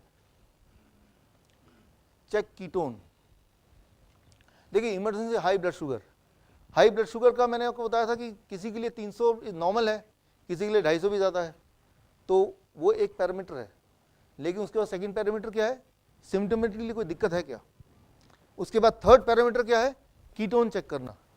कीटोन चेक करने के लिए जो डायबिटिक एजुकेटर हैं तो उनको they must have a ketone meter, blood ketone meter. वो इससे ब्लड शुगर भी चेक कर सकते हैं और कीटोन भी चेक कर सकते हैं, या जो डायबिटीज़ के पेशेंट हैं वो ऐसा एक खरीद के रख सकते हैं, ये कई सारी कंपनी का मिल जाता है। तो इस पर ज़्यादा डिस्कस नहीं करेंगे, ये इसका चेक करना वैसे ही सिंपल है जैसे ब्लड शुगर चेक करते हैं। तो कीटोन कितना आ रहा है, अगर ज़्यादा आ रहा है इसका मतलब शुगर हाई है, उसको हाई शुगर बोलेंगे। सो अगर हाई शुगर है तो करना क्या है, कीटोन हाई आ गया तो करना क्या है, coconut water. High blood sugar का इलाज क्या है, इंसुलिन डिपेंडेंट पेशेंट को ऐसा हो जाता है कई बार, इंसुलिन की मात्रा कम हो जाती है, खाना ज़्यादा हो जाता है, प्रेडिक्शन गलत हो गया तो हाई शुगर आ गया। जैसे ही आपको खास तौर पे इंसुलिन डिपेंडेंट पेशेंट है, हाई शुगर आ गया और उसके बॉडी से पता चल रहा है, उसको पसीने छूट रहे हैं, वो एनर्जी लॉस दिख रहा है, वो एकदम से लग रहा है अभी कभी बेहोश हो सकता है या सकती है, तो आपको क्या करना है, उसको सारे खाना वाना बंद करा के coconut water every 40 minutes. Coconut water क्या करता है, उसके पोटेशियम को बैलेंस करता है। जैसे हाई शुगर होता है, इमरजेंसी मोड में पेशेंट चला जाता है तो उसकी टेंडेंसी होती है उसका पोटेशियम बॉडी से निकलने लगता है, डिप्लीट होता है। तो क्या करना है, पोटेशियम देना है, लेकिन कैसे देना है, कोकोनट वाटर के थ्रू देना है। कितना, 40 मिनट में एक एक ग्लास जब पिएगा वो बच्चा या कोई भी, तो धीरे धीरे पिए, वही 15-20 मिनट में। अच्छा, शुगर को कम करना है तो कितना इंसुलिन दें, तो उस पेशेंट से आप पूछ सकते हैं कि आप अभी इंसुलिन कितना लेते थे, वो बोलेगा 40 को 1/5 कर दीजिए, कितना होता है 1/5, 8। अब वो दो तरह का लेता है, एक जो पूरे दिन भर में काम करता है और एक जो इमीडिएट काम करता है, फास्ट एक्टिंग और स्लो लॉन्ग एक्टिंग। तो फास्ट वाला 8 यूनिट, उसके लिए जो 40 यूनिट लेता हो पूरे दिन भर में दोनों मिला के। तो ये रूल ऑफ थंब है कि हाई शुगर वाला मिल गया, इंसुलिन डिपेंडेंट मिल गया, कीटोन भी पॉजिटिव आ गया, तो दो चीज़ किया, एक तो इंसुलिन दिया, लेकिन इंसुलिन कितना दें ताकि बहुत ज़्यादा भी ना दे दें, बहुत कम भी ना दें, तो ये कैलकुलेशन है। फिर साथ में क्या करें, तो एक ही चीज़ हो सकती है कि पोटेशियम उसका कम होगा तो उसको बैलेंस कर दिया और उसका खाना पीना थोड़ी देर के लिए बंद करा दिया। खास तौर पे खाना पीना तो चालू है, कोकोनट वाटर पीना और कुछ नहीं, राइट। सो खाना बंद करा दिया। तो that is emergency high sugar, कि ऐसे अगर हाई शुगर होगा तो हमें इमरजेंसी ये सारी चीज़ें, इसमें दो ही चीज़ है, कीटोन मीटर होना चाहिए आपके पास और इंसुलिन तो होगा ही उसके पास, क्योंकि वो तो इंसुलिन का ही पेशेंट है, उन्हीं को ये दिक्कत आती है ज़्यादातर। दूसरा, अगर लो ब्लड शुगर होगा, ये लो ब्लड शुगर की दिक्कत किसको आएगी, ये भी इंसुलिन वाले पेशेंट को ही आएगी, ठीक है। तो शुगर लेस देन 70 है क्या, और 2-3 बार चेक कर लिया, अगर तब भी 70 से नीचे आ रहा है इसका मतलब 70 से नीचे ही होगा। अगर वो टायर्ड फील कर रहा है, हार्ट रेट बढ़ा हुआ है, बात नहीं कर पा रहा है, अच्छा ठीक है भाई लो ब्लड शुगर है, तो इसमें क्या करना है, इसमें फ्रूट जूस दे सकते हैं, कोकोनट वाटर दे सकते हैं, फ्रूट्स दे सकते हैं। फ्रूट्स में मैंने आपको बोला था उसमें फ्रक्टोज होता है और थोड़ा मात्रा में ग्लूकोज होता है, तो वो बॉडी को झटका नहीं दिलाती, धीरे धीरे बढ़ता है, राइट। सो बॉडी के लिए सेफ है वो। या फिर जो लोग इंसुलिन डिपेंडेंट पेशेंट हैं उनके, और छोटे बच्चे, अगर आपके आसपास कोई छोटा बच्चा हो इंसुलिन डिपेंडेंट है, तो एक बहुत इंपॉर्टेंट बात है कि उनके पेरेंट्स को ये पता नहीं होता कि कितना इंसुलिन देना चाहिए। क्यों? क्योंकि बच्चे को भूख लगी, वो बोल रहा है मैं 2 रोटी खाऊंगा, तो 2 रोटी के हिसाब से वो इंसुलिन कैलकुलेट करके पुश कर दिया। अब 1 रोटी खाया, बच्चे ने बोला एक और नहीं खाऊंगा, अब क्या होगा, शुगर घटेगा कि बढ़ेगा? क्योंकि इंसुलिन की मात्रा ज़्यादा हो गई है, तो उसके पेरेंट्स को एक ही चाह रहा है कि जबरदस्ती दूसरा रोटी भी ठूसे, क्योंकि वो 2 रोटी के हिसाब से उसने इंसुलिन दिया था। तो ये एक बड़े ही दिक्कत वाली बात है। ऐसे मैंने बहुत सारे पेरेंट्स देखे हैं कि दोनों पेरेंट्स को अपना जॉब छोड़ना पड़ता है just to manage the blood sugar of the child. ऐसे में बहुत नॉर्मल बात है कि महीने में एक बार तो बच्चा इमरजेंसी में चला ही जाता है हॉस्पिटल। उससे बचने के लिए एज ए डायबिटिक एजुकेटर आप बोल सकते हैं उनको इस तरह ग्लूकागोन इंजेक्शन जो है ये घर पे रखना है, राइट। और ये इंजेक्शन ये इंसुलिन का उल्टा है। इंसुलिन क्या करता है, ब्लड शुगर को घटाता है, ये क्या करेगा, इसको बढ़ाएगा। तो ये उन पेरेंट्स के पास होना ही चाहिए। मैं ये प्रमोट नहीं कर रहा कि ग्लूकागोन रखो, इंसुलिन रखो, लेकिन अगर कर ही रहे हैं तो इमरजेंसी में ये कभी आपको ज़रूरत पड़ भी सकती है। अच्छा, इसका डोज कितना लेना है, इसको कैसे पुश करना है, इसके लिए आगे कभी एक प्रैक्टिकल ट्रेनिंग हम रख सकते हैं। जो लोग ज़्यादा इंटरेस्टेड हैं इसको हैंड्स ऑन सीखने के लिए, तब हम इसको कर सकते हैं। अभी तो आगे चलते हैं।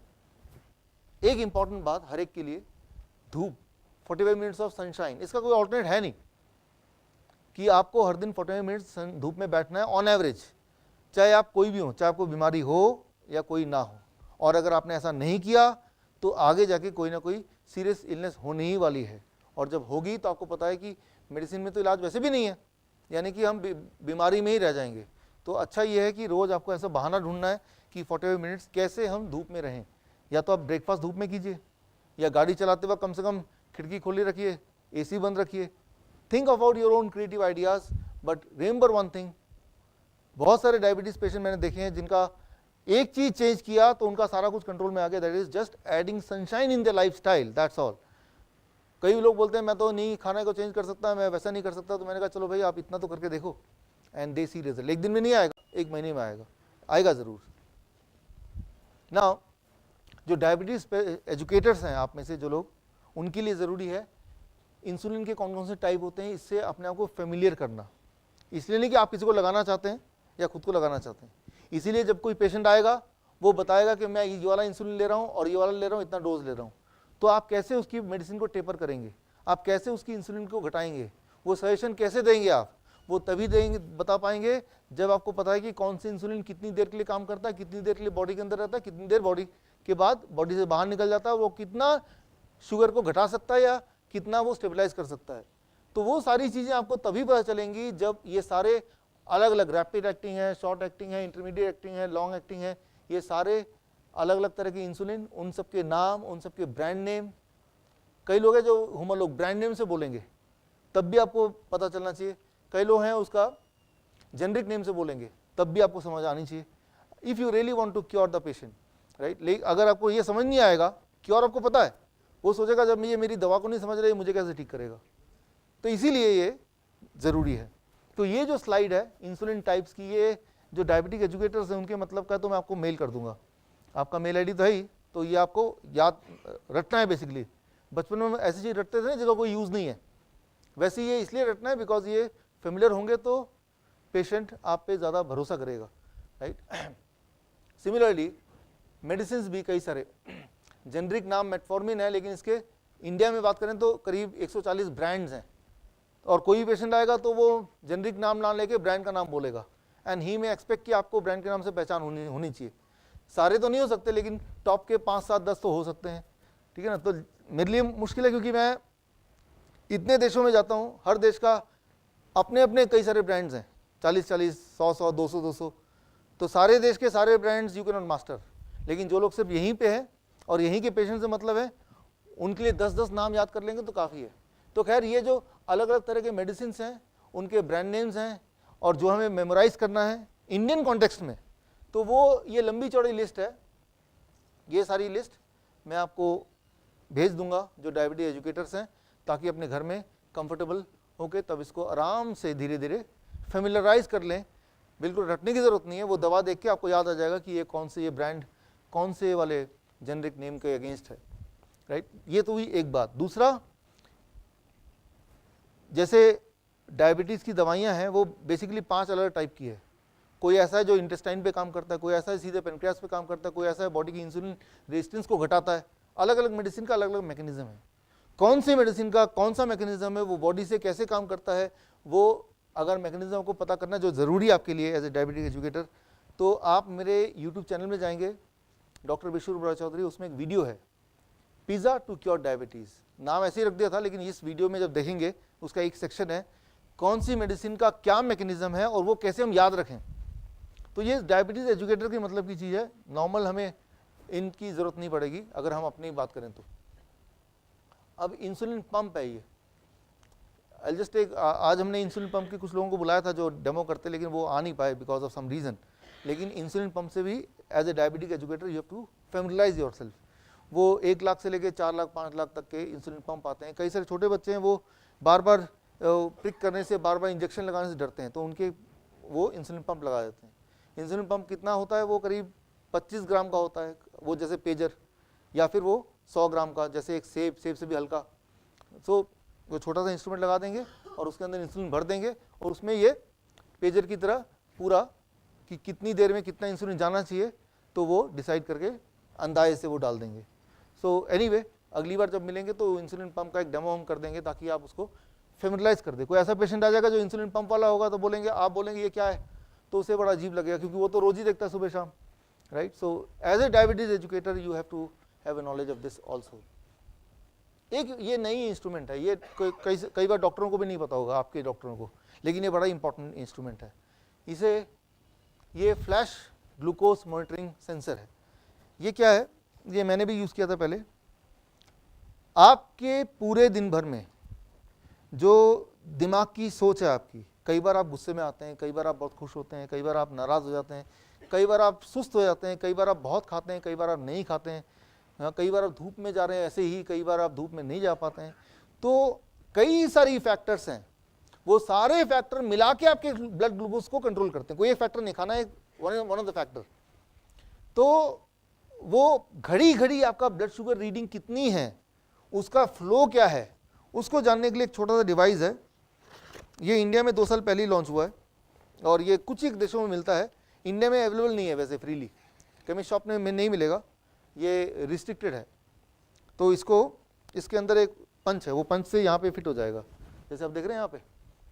और उसके बाद ये स्कैनर है, ये स्कैनर को पास लेके आएंगे तो पूरे दिन भर में आपका जो ब्लड शुगर का फ्लो है वो पूरी रीडिंग आ जाएगी, 1-1 सेकेंड की, ऐसे करके आ जाएगा, ठीक है ना। तो वो और 15 दिन का इकट्ठा आ जाएगा।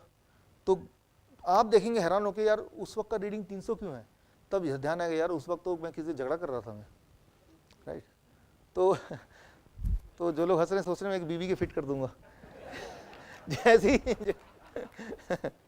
तो उल्टा ना हो जाए, राइट।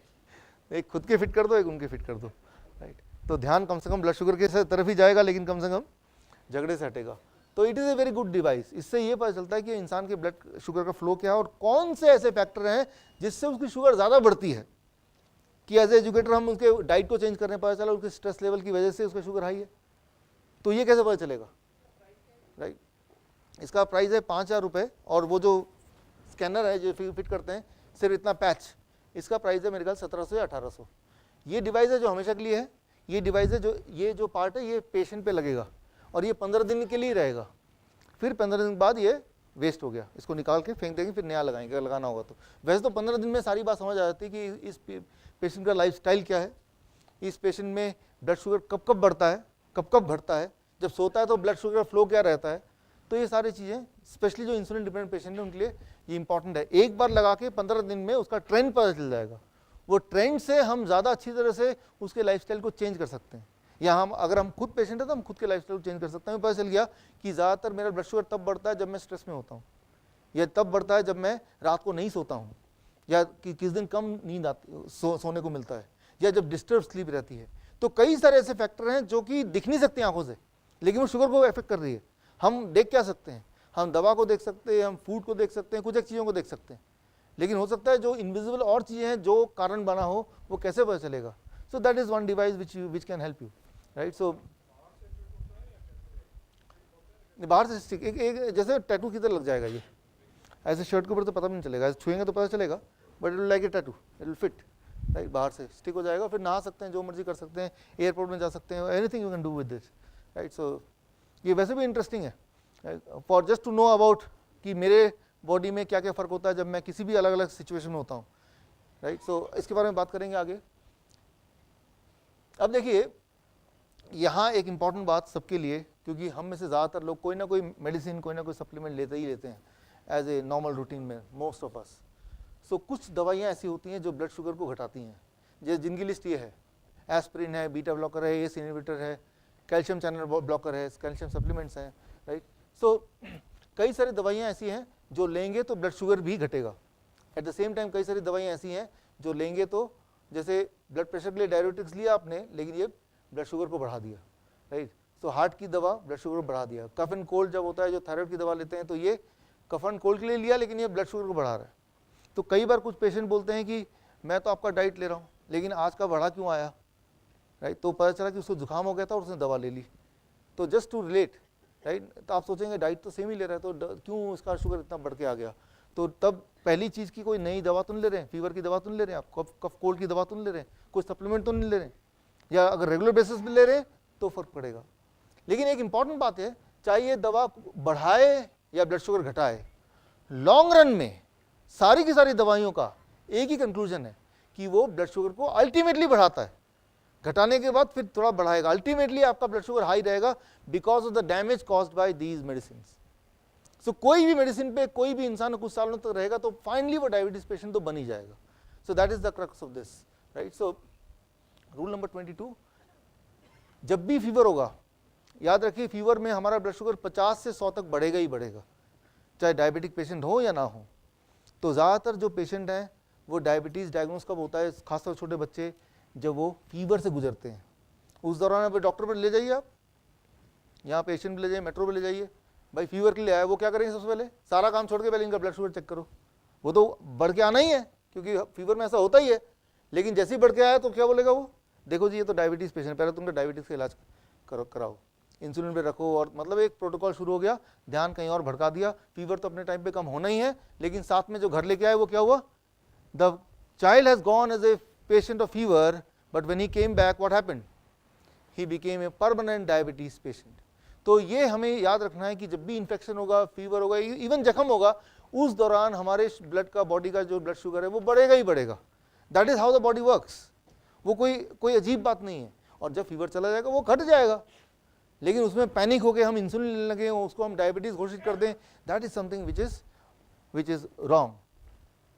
अब उम्र, जैसे जैसे उम्र बढ़ती है वैसे वैसे शुगर भी की हाई रहने की टेंडेंसी थोड़ी बढ़ती है। जैसे उम्र के साथ बाल सफ़ेद होते हैं वो कोई बीमारी नहीं है, वो नेचुरल चीज़ है, वो क्योंकि यूनिवर्सल है, वो सभी के साथ होता है। सिमिलरली उम्र के साथ थोड़ा थोड़ा शुगर भी बढ़ता रहता है, हर एक का शुगर का थ्रेशोल्ड बढ़ता रहता है, जैसे ब्लड प्रेशर का थ्रेशोल्ड बढ़ता रहता है। कोई 60 साल का इंसान होगा तो उसका नॉर्मली ब्लड प्रेशर अगर 160/100 भी है तो भी नॉर्मल है वो, कि उम्र के साथ साथ ब्लड प्रेशर और ब्लड शुगर का जो थ्रेशोल्ड है इंसान का वो सेम नहीं रहता है, इट इंक्रीजेस, राइट। सो 20 साल के बच्चे का 120/80 होगा तो 60 साल के आदमी का, उसी आदमी का जब 60 साल का हो जाएगा, नॉर्मल ट्रेंड है कि 160/100 पे पहुंचेगा ही पहुंचेगा। ठीक उसी तरह से जैसे 20 साल के बच्चे का वो काले बाल हैं तो जब वो 60 साल का हो जाएगा तब भी वैसे काले बाल नहीं हो सकते उसके, हैं तो अलग बात है बट होंगे नहीं normally. So that should not be categorised as a disease.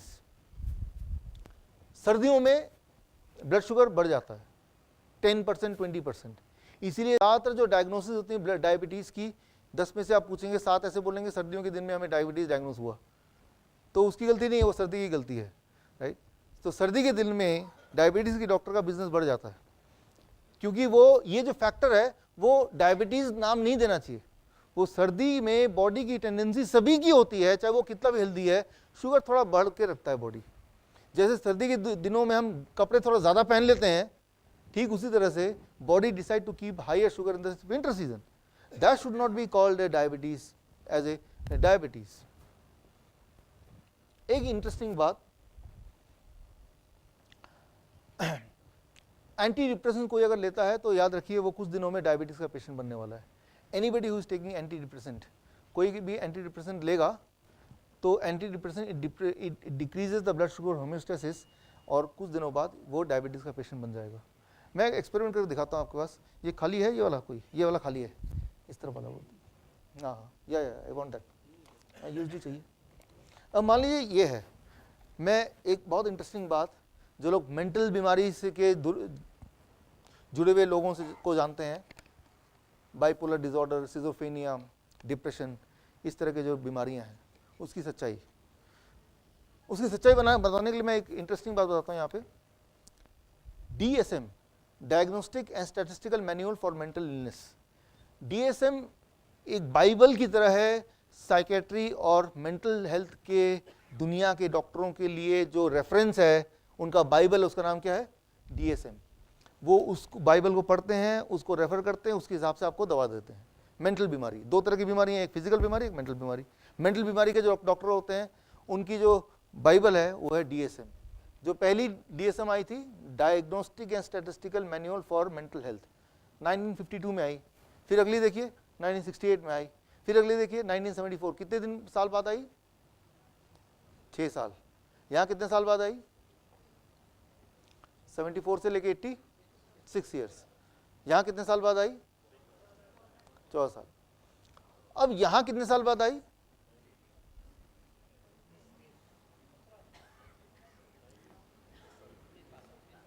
19 साल, 19 ईयर्स। सो यहाँ आप देख रहे हैं, कहाँ तो 6 साल बाद आती थी, धीरे धीरे ये टाइम बढ़ता जा रहा है, और अभी 19 साल बाद आई DSM। जो लेटेस्ट अभी जो लोग फॉलो करते हैं मेंटल हेल्थ के जो डॉक्टर हैं, वो DSM 5 को फॉलो करते हैं। वो 2013 में आई थी। 2013 में क्यों आई भाई? वो भी 6 साल बाद क्यों नहीं आ गई? क्योंकि इस दौरान 94 और 2013 के बीच में एक नई चीज़ पता चली। वो ये कि जैसे मान लो ये है, मैं इसको ऐसे कर देता हूँ, अब मैं इसको यहाँ रख देता हूँ। अब क्या हो रहा है इसमें? अब मैं फोटो खींचता हूँ, हर थोड़ी थोड़ी देर बाद क्या होगा? शेप चेंज होगा ना। तो क्या आप बता सकते हैं कि शेप चेंज होकर अगला 1 सेकंड में कौन सा वाला शेप आ जाएगा? ये नहीं बता सकते आप। ओनली यू कैन से कि कोई तो शेप आ जाएगा।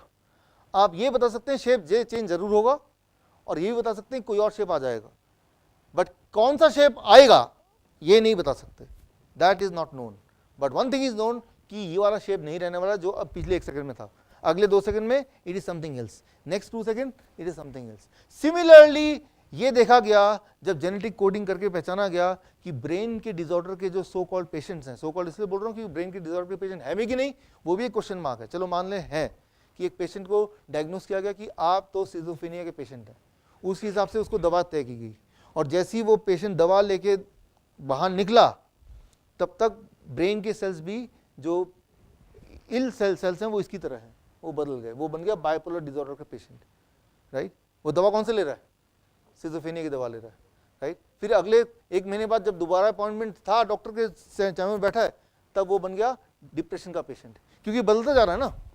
ठीक उसी तरह ही ब्रेन का जो डिसऑर्डर होता है वो एक नहीं रहता है जिंदगी भर, हर थोड़ी थोड़ी देर बाद it become something else, something else, something else. आप किसी भी चीज का इलाज तभी कर सकते हैं जब वो बीमारी फिक्स्ड रहे। राइट? आप मलेरिया का डायग्नोस किया, जब तक दवा दे रहे तो डेंगू बन गया, अब दवा खा ही लिया तो वो H1N1 बन गया, तो दवा किसी की देंगे आप? राइट? तो ये एक नई डिस्कवरी हुई बिटवीन 94 टू 2013, और DSM का मतलब यह है कि इस दौरान जो भी डिस्कवरी होगी दिमाग से जुड़े हुए, वो सारे अगले DSM में आ जाएगा, तभी ना एडवांसमेंट। राइट? अब ये जो न्यूज है अगर अगले DSM में आ जाए तो क्या होगा? सारे जितने साइकेट्रिस्ट हैं, मेंटल हेल्थ डॉक्टर है, वो बेरोजगार हो जाएंगे एक ही दिन में, क्योंकि दवा तो दे नहीं पाएंगे ना। क्योंकि दवा देंगे 10 कदम जाएगा पेशेंट, पता नहीं कौन सी बीमारी हो गया अब उसको। तो यानी कि finally he can not prescribe medicine. इसका मतलब जो उसने पढ़ाई की थी अब तक, वो सारी पढ़ाई जीरो हो गई। तो ये कश्मकश थी कि ये जो नया डिस्कवरी है जो इतना इंपॉर्टेंट है, क्या डीएसएम में डालें या ना डालें। तो इंडस्ट्री कहती है मेडिकल इंडस्ट्री मत डालो, इंडस्ट्री सारी ठप हो जाएगी, लेकिन मेडिकल साइंस कहती है साइंस है डालो। तो वो लड़ाई झगड़े में जीत किसकी होती है हमेशा, वो तो पता ही है आपको, जिसका ज़्यादा पैसा उसको जीत हो जाती है कि वही छाप सकता है, राइट। तो फाइनली अभी DSM-5 आते आते झगड़ा हुआ, फिर वो चीज़ हटा ली गई इसमें से, वो इसमें डाला नहीं, नाउ इट हैज़ कम। मैं ये बोलना चाह रहा हूँ इसमें, ये स्टोरी मैं इसलिए बता रहा हूँ कि मेंटल डिजीज़ की जो दवाइयाँ हैं वो खाने के बाद क्या होगा आपके साथ, वो सिर्फ भगवान जानता है। क्योंकि मेंटल डिजीज़ की दवाइयों का सबसे बड़ी दिक्कत क्या है कि वो एनिमल पे टेस्ट नहीं किया जा सकता। एनिमल को मेंटल डिजीज होती नहीं है, वो सीधे इंसान को दिया जाता है, और ऊपर से इंसान को दे रहे हैं तो आप पता चला वो जब दे रहे हैं तब कुछ और निकल रहा है, जब वो ले रहा है उस दवा को तब वो कुछ और बन चुका ऑलरेडी। तो मैं ये बोलना चाह रहा हूं कि मेंटल डिजीज की जो दवाइयां हैं उसका ना कोई सिर ना कोई पैर, हो ही नहीं सकता, इट कैनॉट बी टेस्टेड। वो पहली बार टेस्ट हो रहा है आपके ऊपर, कि आपका बॉडी से कैसे बिहेव करेगा, राइट। तो वो सिर्फ एक ही चीज कर सकता है, वो है आपका नुकसान, और उनमें से एक चीज है वो आपको शुगर पेशेंट भी बनाता है। कई सारे मैंने देखा है डायबिटीज के patient, they had been taking some kind of depressant anti depressant tablets once upon a time, right, कुछ साल पहले, अब वो डायबिटीज के पेशेंट है, वो कभी कनेक्ट नहीं कर पाएंगे, वो तब मैंने ये लिया था तो आज ये हो गया, वो कनेक्ट करेंगे नहीं, right.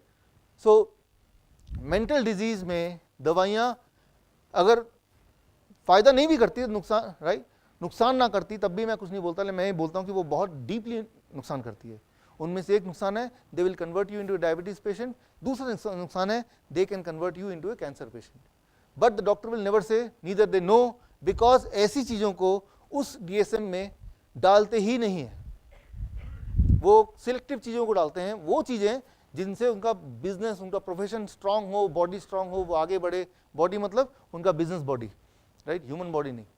So this is about the, कई लोग नींद की गोली लेते हैं, नींद नहीं आ रही, नींद की गोली ले ली। So these all comes in this category only. वो कभी नहीं लेनी चाहिए, कभी भी नहीं लेनी चाहिए। नींद ना आए कोई बात नहीं, क्या हो जाएगा, बिना सोए कोई मर नहीं सकता एक दिन में या 10 दिन में, नींद आएगी ज़रूर, वो इंसान को थोड़ा हमें पेशेंस रखना पड़ेगा, but solution can not be this. हम आते हैं 26वें रूल पे, जो सबसे इंपॉर्टेंट रूल है हमारे डायबिटीज एजुकेटर के लिए। दुनिया में ट्रायल्स होते हैं, कैसे पता चले कौन सी मेडिसिन कैसे काम करती है, उसके लिए ट्रायल्स होते हैं। डायबिटीज़ की दवाई के लिए बहुत सारे ट्रायल्स हुए, उसमें से सबसे इंपॉर्टेंट ट्रायल है, वो 2 इंपॉर्टेंट ट्रायल के नाम मैंने लिखे, adopt trial, accord trial, the biggest ever trial. ये ट्रायल में ये देखा गया कि दवाई से ब्लड शुगर घटती तो है, लेकिन हार्ट डिजीज और डेथ रेट बढ़ जाते हैं। Try to understand. मान लो 2 पेशेंट हैं, दोनों का ब्लड शुगर 300 है, एक डॉक्टर कहने पे दवा ले रहा है, दूसरा दवा नहीं ले पा रहा है या उसके पास पैसे नहीं, वो नहीं लेना चाह रहा है। तो जिसने दवा लिया उसका 300 का 100 तो आ गया, लेकिन उसका हार्ट फेलियर का रेट बढ़ गया, उसके डेथ के चांसेस बढ़ गए। So try to understand.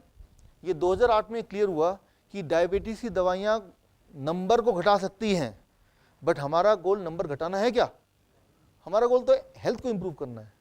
अक्सर आपने सुना होगा डॉक्टर नर्स आपस में बात करते हैं, नर्स डॉक्टर बोलती है डॉक्टर साहब वो पेशेंट तो मर गया, लेकिन खुशी की बात है कि ब्लड शुगर अभी भी नॉर्मल है उसका। सो ट्राई टू अंडरस्टैंड कि हमारा गोल क्या है। क्या आपका गोल ब्लड शुगर को किसी बात में नॉर्मल रखना, चाहे उससे इंसान की हालत ही क्यों ना खराब हो जाए? हमारा गोल बिल्कुल भी नहीं है ये। वो डॉक्टर ब्लड शुगर बोल के हमें लगता है कि ब्लड शुगर को नॉर्मल करना, चाहे उसके लिए कुछ भी करना पड़े, but the truth is blood sugar का नॉर्मल होना और आपका हेल्थ का नॉर्मल होना are 2 different things, not the same thing. दोनों एक चीज नहीं है, right. So as a diabetes educator, मेरे पास कोई पेशेंट आता है तो वो मेरी डाइट फॉलो करे या ना करे, एक चीज़ तो मैं बोल ही देता हूँ, ये दवा जो है इसको बंद ही कर दो, कम से कम पैसे तो बचेंगे ना आपके, राइट। दवा बंद करने से क्या होगा, ब्लड शुगर हाई रहेगा, ब्लड शुगर हाई रहेगा, लेकिन chances of heart failure and death वो कम हो जाएगा। याद रखिए डायबिटीज़ कोई बीमारी नहीं है, डायबिटीज़ का मतलब होता है मेडिकल टर्म में हाई ब्लड शुगर।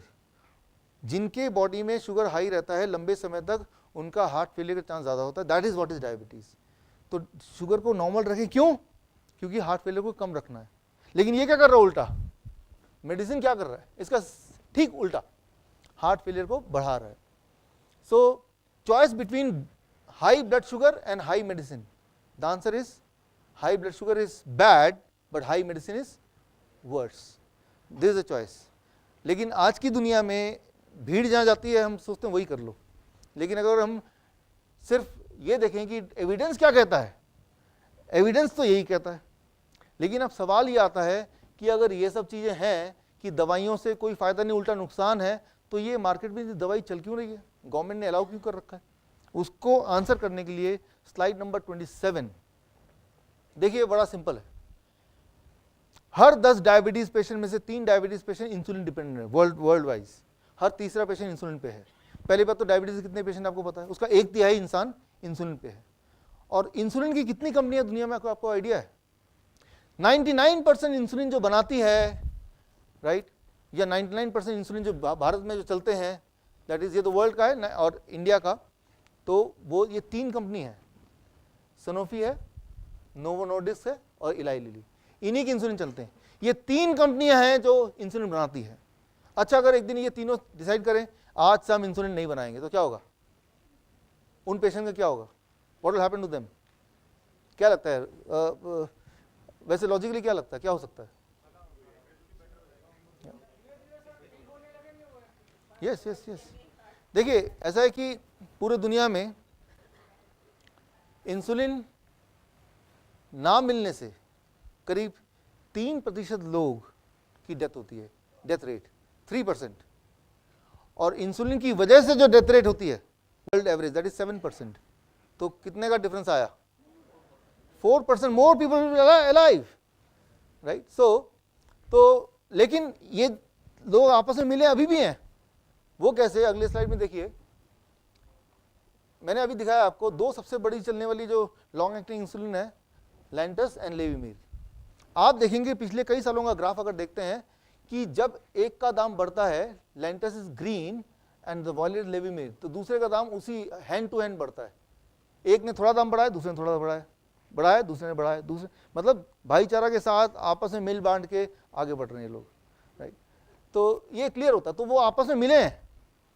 और दाम तो आप अभी डिस्कस हो रहा था हमारे स्टेंट के बारे में भी, हमारे गुप्ता जी, अरविंद जी, राइट, कि भाई पहले 3 लाख था, वही 30,000 हो गया, अब अभी भी प्रॉफिट है। तो इंसुलिन बनने का जो कॉस्ट है उसका 100 गुना, 200 गुना, 400 गुना, 500 गुना, कितना भी ज़्यादा ले सकते हैं। वो क्यों? क्योंकि मोनोपोली है, वो 2-3 कंपनी है जो पूरे दुनिया में इंसुलिन डिस्ट्रीब्यूट कर रही है। तो वो आपस में मिल बांट के कि अब बढ़ा देते हैं, और वो कुछ एक समय में आप देखिए 1 साल के अंदर ही it has gone many fold, right. So world average जो है वो आपके सामने है। तो it is a part of the conspiracy, the whole thing, it is the business. ये एक इंपॉर्टेंट स्लाइड है। Temporary increase in blood sugar is not a diabetes. किसी का ब्लड शुगर 350 आना एक आध बार के लिए वो डायबिटीज नहीं है। मैं आपको एक उदाहरण देके समझाता हूँ, मैं अपना उदाहरण दे रहा हूँ। यहाँ पे ये जो मैंने आपको बताया ये मैंने खुद पे लगाया, दिस इज द डिवाइस। इसके अंदर वो पैच है, वो यहाँ पे पंच करते हैं तो यहाँ लग जाता है, फिर पूरे दिन की रिकॉर्डिंग आपको स्कैनर से मिल जाएगा। तो मैंने वो लगाया कुछ दिनों के लिए, अपने ऊपर एक्सपेरिमेंटल लगाया यूं ही, और ये मेरा 9 अगस्त का जो ब्लड शुगर है पूरे दिन का वो ये है, लगभग 80 से 140 के बीच में है।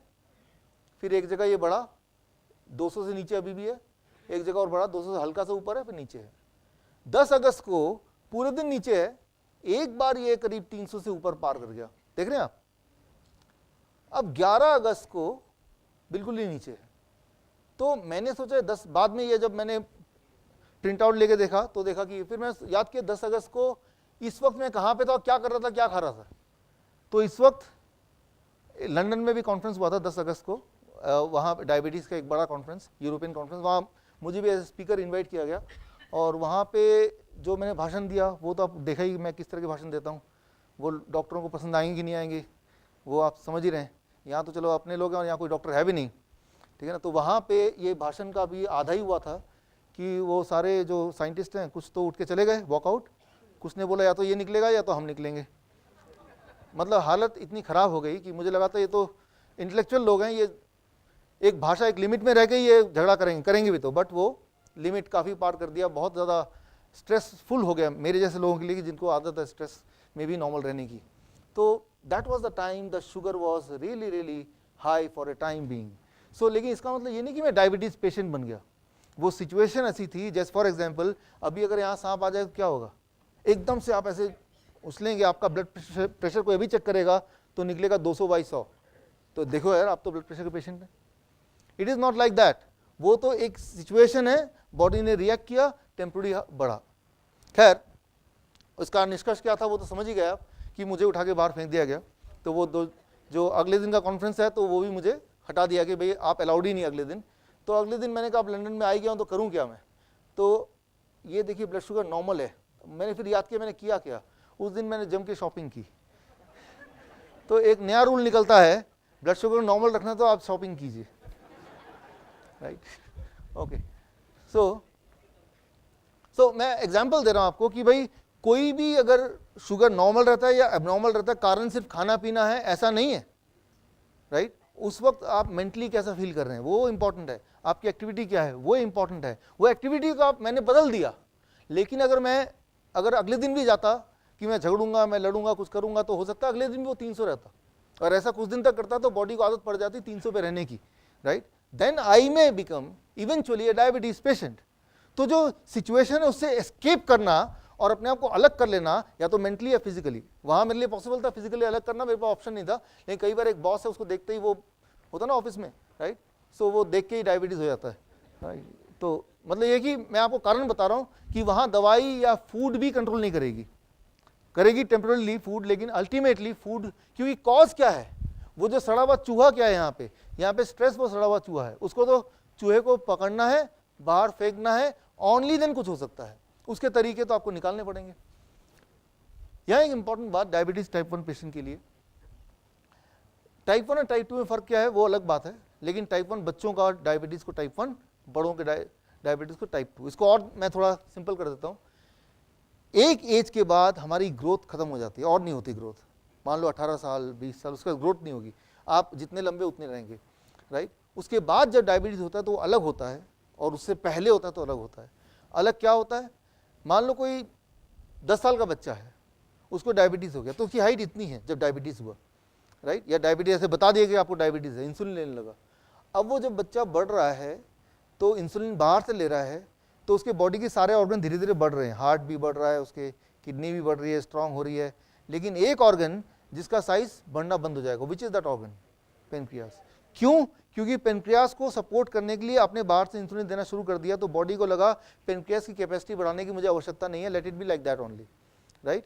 तो ये एक डिफरेंस है कि डायबिटीज टाइप 1 बच्चों में और डायबिटीज टाइप 2 में। टाइप 2 में क्या किया, आपकी बॉडी जितनी बड़ी है उतना ही पेनक्रियास का साइज ऑलरेडी हो चुका है, अब आपको डायबिटीज हुआ तो बॉडी का कोई ऑर्गन बढ़ने नहीं वाला, ना पेनक्रियास बढ़ने वाला, वो ऑलरेडी बढ़ा हुआ है। लेकिन जो छोटे बच्चे हैं उनके पेनक्रियास की साइज छोटी रहेगी, बॉडी बड़ी हो गई। अब उनको अगर हील करना, ठीक करना है तो टाइम थोड़ा ज़्यादा लगेगा। क्यों लगेगा टाइम ज़्यादा? क्योंकि पेनक्रियास को भी बॉडी के शेप के बराबर पहुंचना पड़ेगा, उसको भी उतना ग्रो होना पड़ेगा। वो हो जाता है but it takes longer time. So that is a basic difference between the two. As far as curing time in case of type 2 it takes very small time, in case of type 1 it takes a longer time. अब कितना लंबा समय लगेगा वो एक अलग विषय, time होगा तो डिस्कस करेंगे, but let's go to the 30th one. सबसे बड़ा कारण क्या है डायबिटीज का, एक वर्ड में अगर उसको बोला जाए, दैट इज डायोक्सिन। अच्छा, डायोक्सिन क्या है इसको मैं सिंप्लीफाई करता हूं। कोई भी चीज जब हम फैक्ट्री में ले जाते हैं खाने पीने की, जो फैक्ट्री से बाहर आता है, पैकिंग की वजह से फैक्ट्री में ले जाते हैं, प्रोसेसिंग की वजह से ले जाते हैं, या स्टोरेज की वजह से ले जाते हैं, किसी कारण से अगर कोई भी खाना फैक्ट्री में होते हुए फिर आता है तो उस पैकेट के अंदर उस खाने के साथ साथ एक अनवांटेड केमिकल अपने आप बन जाता है, उसको, उस फैमिली को कहते हैं dioxin group, dioxin family, right. So dioxin क्या करता है, जब कोई भी अगर डायोक्सिन बॉडी में जाएगा तो बॉडी की जो सिग्नलिंग सिस्टम है उसको स्विच ऑफ कर देगा। सिग्नलिंग सिस्टम स्विच ऑफ होने से क्या होगा, जब आप खाना खा रहे हैं तो ब्रेन सिग्नल नहीं भेज पा रहा है कि भाई खाना आने वाला है, इंसुलिन तैयार कर लो। जब खाना ट्रेवल कर रहा है तभी ब्रेन सिग्नल नहीं भेज पा रहा है। जब वो फूड, वो ग्लूकोज फाइनली ब्लड में घुल रहा है, that is the time when the body is knowing कि शुगर आ चुका है। अब बॉडी क्या कर रही है, इंसुलिन भेज रही है, राइट। अब आप एग्जाम्पल लीजिए, मान लीजिए आग लग गई है कहीं पे बिल्डिंग में, जितना समय देर से फायर टेंडर पहुंचेगा उतने ज्यादा फायर टेंडर लगेंगे। क्या ये लॉजिक समझ रहे, राइट? जितना देर से फायर टेंडर पहुंचेगा उतने नंबर ऑफ फायर टेंडर ज़्यादा लगेंगे, कम लगेंगे? क्यों? क्योंकि आग उतनी बढ़ती जा रही है, राइट? सिमिलरली जितना देर से इंसुलिन आएगा या इंसुलिन को बॉडी को पता चलेगा कि फूड आने वाला है, उतना अमाउंट ऑफ इंसुलिन ज़्यादा लगेगा। बोलने का मतलब ये कि जो डायबिटीज़ टाइप 2 पेशेंट है उनका बॉडी कम इंसुलिन नहीं बनाती है, नॉर्मल लोगों से ज़्यादा बनाती है। रीज़न क्या है? कि बॉडी को सिग्नल नहीं मिलता है कि खाना आने वाला है या आ चुका है।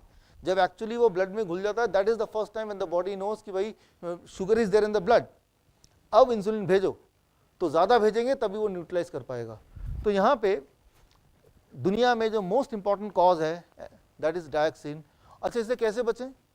उससे बचने का एक ही तरीका है, कोई भी ऐसी चीज़ जो इंडस्ट्री से होकर आपके तक पहुँचती है वो देख लीजिए। कोई भी खाना को उठा के बताइए फैक्ट्री से होके तब पहुंची है या सीधे ही आप तक पहुंच गई है।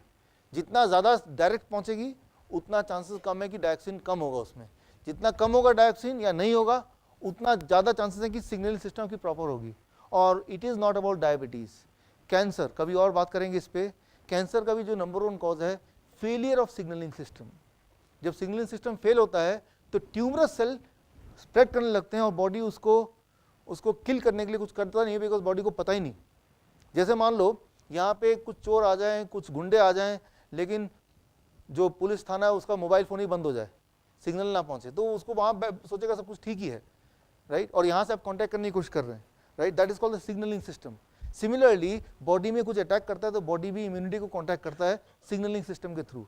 लेकिन जिनके फेल हो जाते हैं तो बॉडी में अटैक होता रहता है और सिग्नलिंग सिस्टम काम नहीं कर रहे हैं, तो फिर वहाँ पे गड़बड़ होती है। और उस फेलियर का मेन कॉज है डायक्सिन।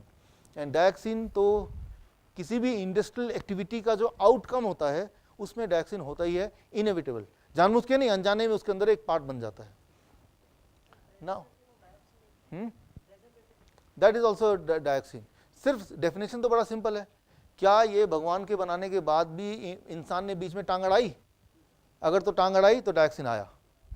जितना ज़्यादा टांग अड़ाया उतना ज़्यादा डायक्सिन आया, राइट? तो आपको खाना ही है, खाना तो वो वाला खाना खाइए जिसमें कम टांग अड़ाया हो, बीच का रास्ता, राइट? तो ये आपको देखना पड़ेगा, खुद सोचना पड़ेगा इस पर। और ये आखिरी नियम कि इन सब के बावजूद भी ये डायबिटीज़ एजुकेटर के लिए है कि वो पेशेंट आके बोलेगा मैंने सब कुछ करके देखा, ऐसा भी कर लिया वैसा भी कर लिया, तो फिर भी ठीक नहीं हो रहा, बताओ जेन्युइन लग भी रहा आपको कि ठीक नहीं हो रहा, क्यों नहीं हो रहा? ऐसा 500 में से एक पेशेंट मिलेगा आपको, राइट? सो मेडिकल भाषा में से कहते हैं इडियोपैथिक कॉज, जब कॉज ना पता हो, ठीक है ना? डॉक्टर पास जाते हैं, डॉक्टर बोलता है, वो पेशेंट का इलाज करते हैं, फिर डायग्नोस करते हैं, डॉक्टर क्या क्या कारण क्या, वो डॉक्टर बोलता है I think it is idiopathic cause. Patient ये समझता है डॉक्टर को पता तो चल गया लेकिन मुझे नहीं पता चल इसका मतलब क्या है। कहता है चलो मैं क्रॉस चेक कर लेता हूँ, एक और हॉस्पिटल जाता है, फिर डायग्नोस करता है, फिर डॉक्टर कुछ पता चला, I think it is idiopathic cause. लगता है ये भी इडियोपैथिक बोल रहा था, ये भी इडियोपैथिक बोल रहा था, यानी कि इनको पता चल गया कि मेरी बीमारी क्या है। एक्चुअली उनको ये पता चला कि कुछ पता नहीं चल रहा, लेकिन उसको एक नाम दे दिया है, राइट? फिर अगर कोई ऐसा पेशेंट आता है, डायबिटीज एजुकेटर के लिए बोल रहा हूँ, कि आपने पूरा भरपूर कोशिश कर लिया लेकिन फिर भी वो आता है 3 महीने बाद, डॉक्टर साहब कुछ फायदा नहीं हुआ, तो आपको एक ही लाइन बोलना है, I think it is idiopathic cause. So thank you friends, thank you.